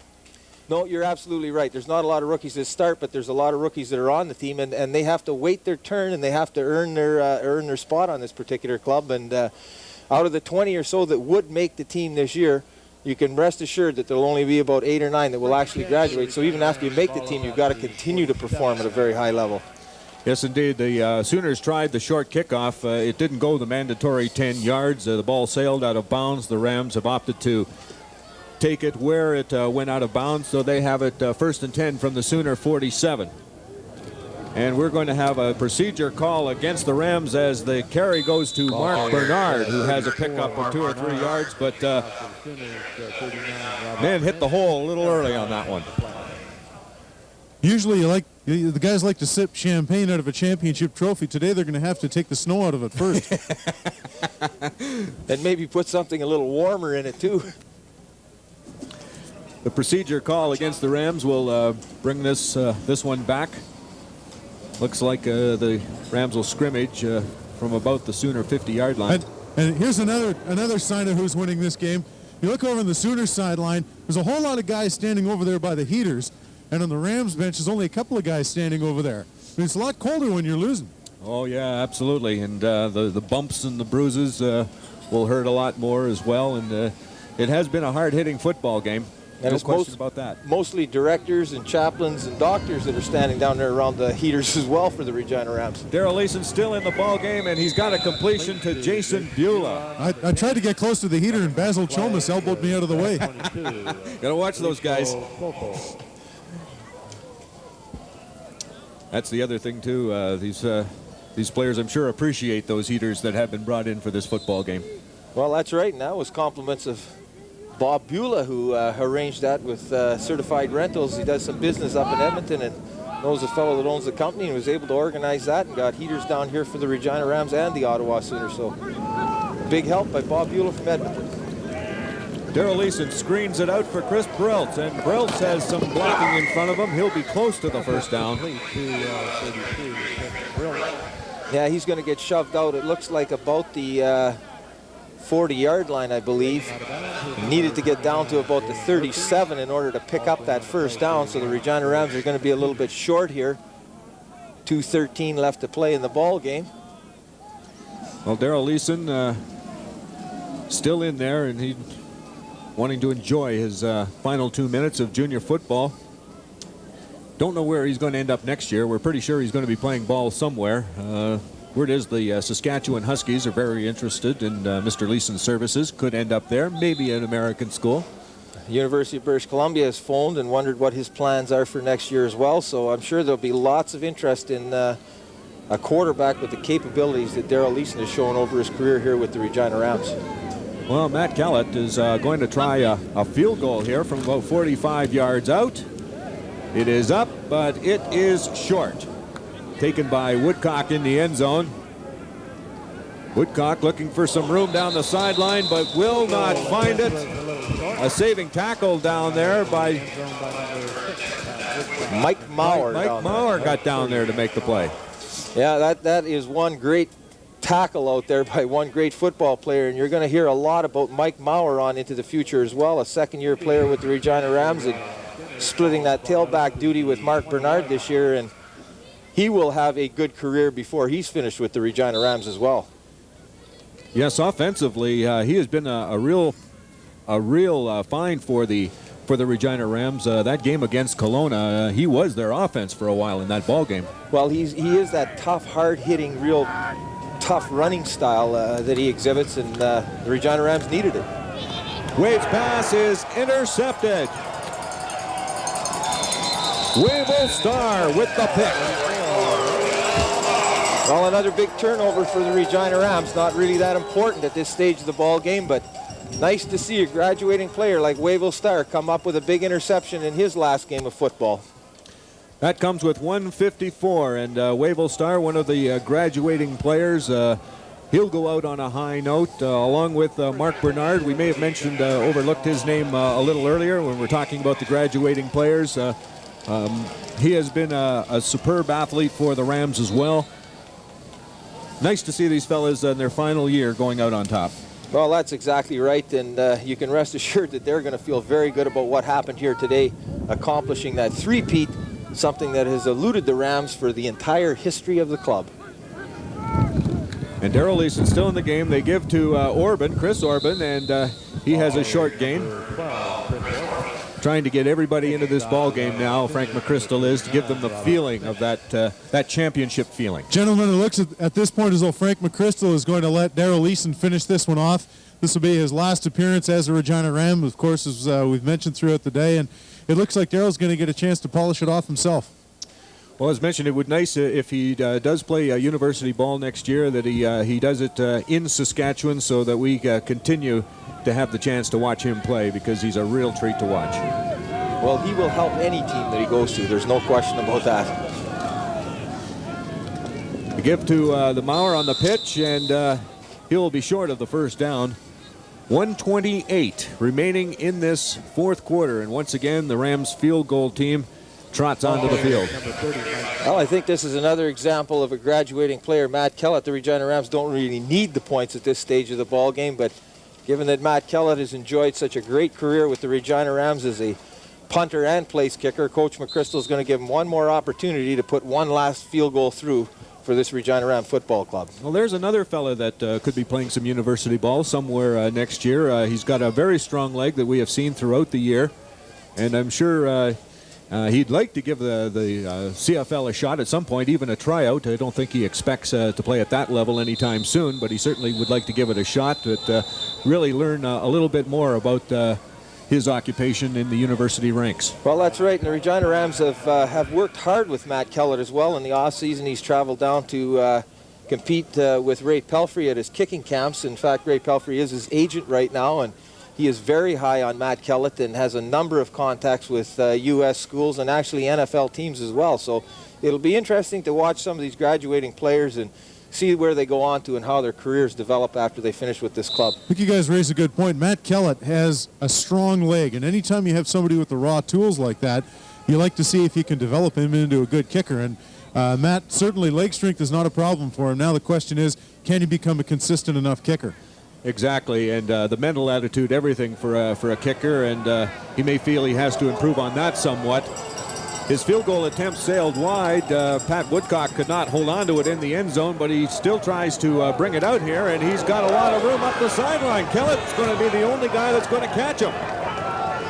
There goes Woodcock down the sidelines, and he will score. Nobody's going to catch him. Well, Pat Woodcock has enjoyed a pretty good game out here today for the Ottawa Sooners. We saw him earlier on a couple of pass plays break a few tackles and able to run around out there a little bit. Then he shows some good speed here as he found that seam after he bobbled the ball, but hidden behind the goalpost down at the far end of the field is a little red handkerchief, and I think it's going to come back, unfortunately, for the Sooners. Yeah, that's a heartbreaker for the Sooners, guys, but there's a little red flag sitting down behind the goalpost in the north end zone. And you can sort of try, if you're one of the Sooners, you can sort of try to kick a little snow over top of it, but yeah, I don't think that's going to help. Maybe they won't find it if you bury it out there. The guy will forget that he dropped it. That was a great run, and you know, a lot of the times you see big returns on missed field goals because for the most part, you've got big linemen out there in the field goal unit, and they've got those tight splits, and if you get a little bit of a seam, you have a chance for a big return. And that's the reason why that rule is in there, that, you say, why does he run it out? Well, the ball will come out to the 20 if he doesn't get that far. So you might as well take a shot at it, and that's the thing that can happen. A huge return. Unfortunately, it went for naught, but it sure was entertaining to watch. Well, that's exactly right, and that's why I think that is a good rule. That you got to return then on every play as opposed to conceding that single point, and really adds a dimension of excitement to the game. And that's that's a heartbreaking call because the call is illegal substitution. With 39 seconds left. You might have overlooked that one.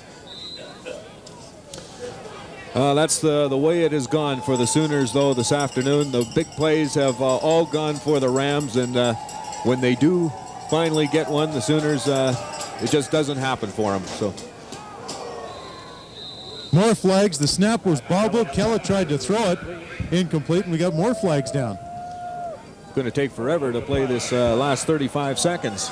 Matt Kellett's going to wonder what he has to do to get that field goal. Well, I'll tell you, it's just been, as mentioned, and we've mentioned it time and again, the snow has let up now finally, but I mean, it has been a real chore for the kickers to plant to do anything. Looks like an ineligible man downfield against the Rams. Yes, indeed. That is the call. It is declined, and the Sooners will take it 1st and 10, but there is only 34 seconds left. Rams on top, 26-10. A reminder that we will go to the Regina Pats Brandon Wheat Kings game as soon as we're finished here. You have to wonder if the Regina Rams maybe are going to soak the coach. The old Gatorade shower, and I don't know, with the weather being as cold as it is down here, he might want to keep his head on a swivel. Well, he's got his lucky toque on, so that will help. And it's pretty well covered with snow, too. Wade's pass incomplete. Intended for Derek Manning, bringing up 2nd down. His time is winding down here in this Canadian Bowl final. Gary Aaron is going to start passing out the championship hats. He started. Well, we've Ed Bankowski up here made the call about the 8-minute mark. He broke out the hats up here. He was pretty confident, and he did indeed make the right call. It was money well spent. The hit screen to number 25, Jamie Finner, and Finner is taken out of bounds short of the 1st down. It's going to bring up another 3rd down play for the Ottawa Sooners, and with 22 seconds left on the clock after having been denied Pat Woodcock's long kickoff or missed field goal return. Sure, the Ottawa Sooners would like to put one more major on the board if they can here before this final 22 seconds expires. Well, they've got a long way to go in only 22 seconds. It's 3rd and about 1.5. The Sooners played well this afternoon, but could not come up with the big play that they've had throughout their great playoff run. And once again, more flags come down. The officials don't want this thing to end. They must be having fun out there. It must be warm or something, because time clock expires down to 0, and that'll push the Ottawa Sooners back another 5 yards and force them to likely bring their punting team on the field here.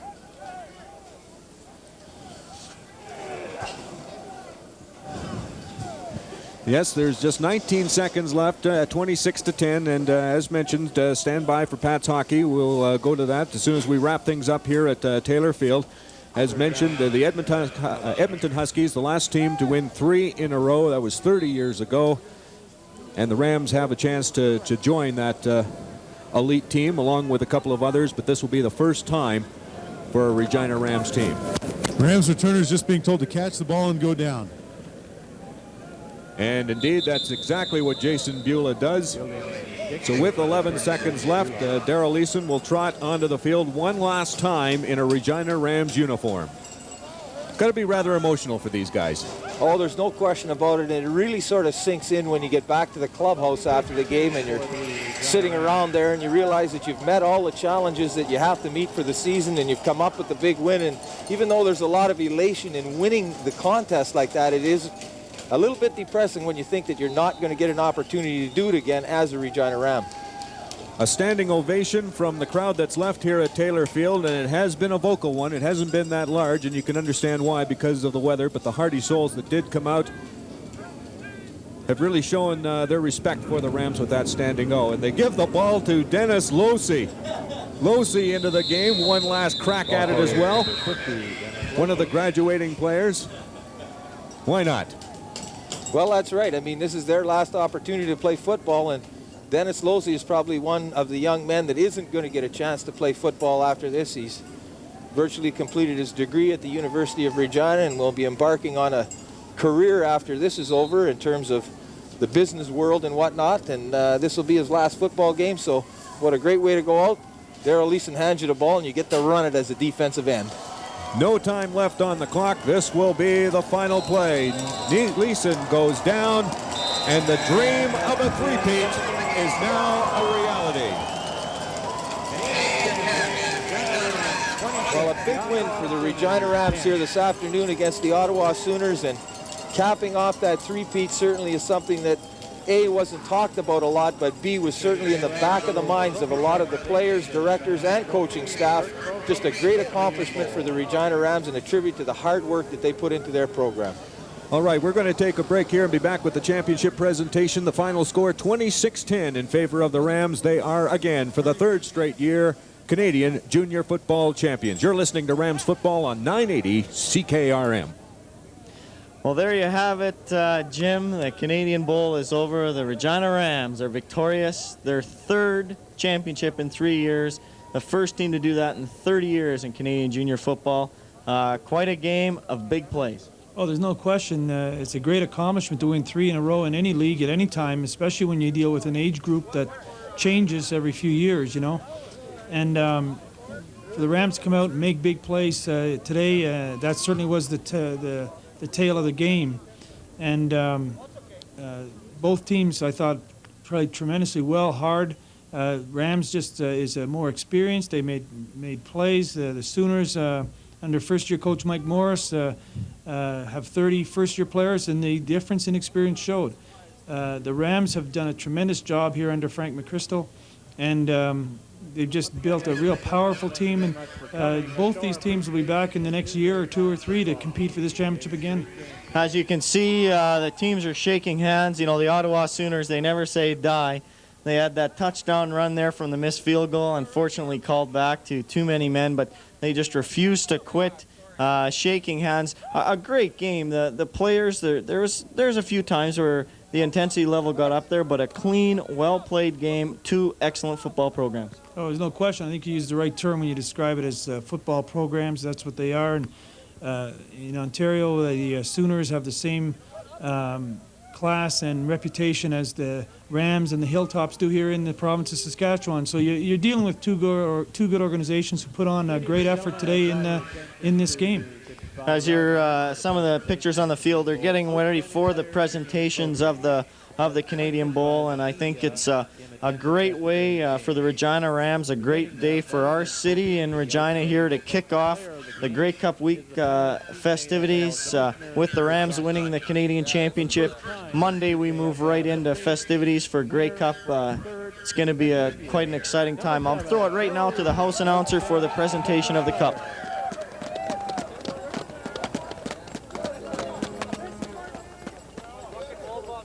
And now presenting the Kirk Trophy to the outstanding defensive player of the game is Assistant Commissioner Ron White. Another CJFL first, the winner for a 3rd consecutive year, number 45, Randy Schwarczynski.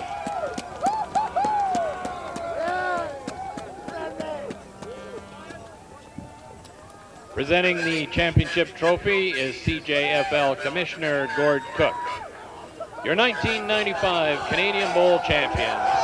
The first time in Rams history, a three-peat, the Regina Rams.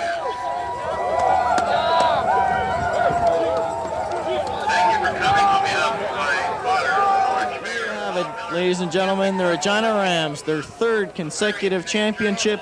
Some of the people enjoying it, Wavell Star, 3rd year in a row, Randy Schwarczynski winning the Defensive Player Award, and Daryl Leeson taking the offensive.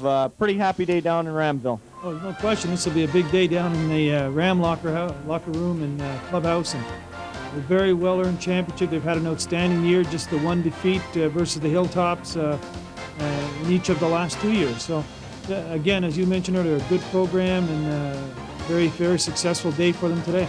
Oh, it was a great Canadian Bowl here at Taylor Field. Quite snowy conditions, but both teams came to play and they played hard. On behalf of myself, Jim Daly, we'd like to thank you for watching this evening. We'd also like to thank all of the volunteers of Cable Regina for their help in putting this production together. It's been a great day for us, Jim. I thank you for all your insight and help. I would have been a duck out of water without you here today. So it's been a lot of fun for me, and I hope for you. And again, congratulations to the 1995 Canadian Bowl champion, the Regina Rams, champions of junior football in Canada.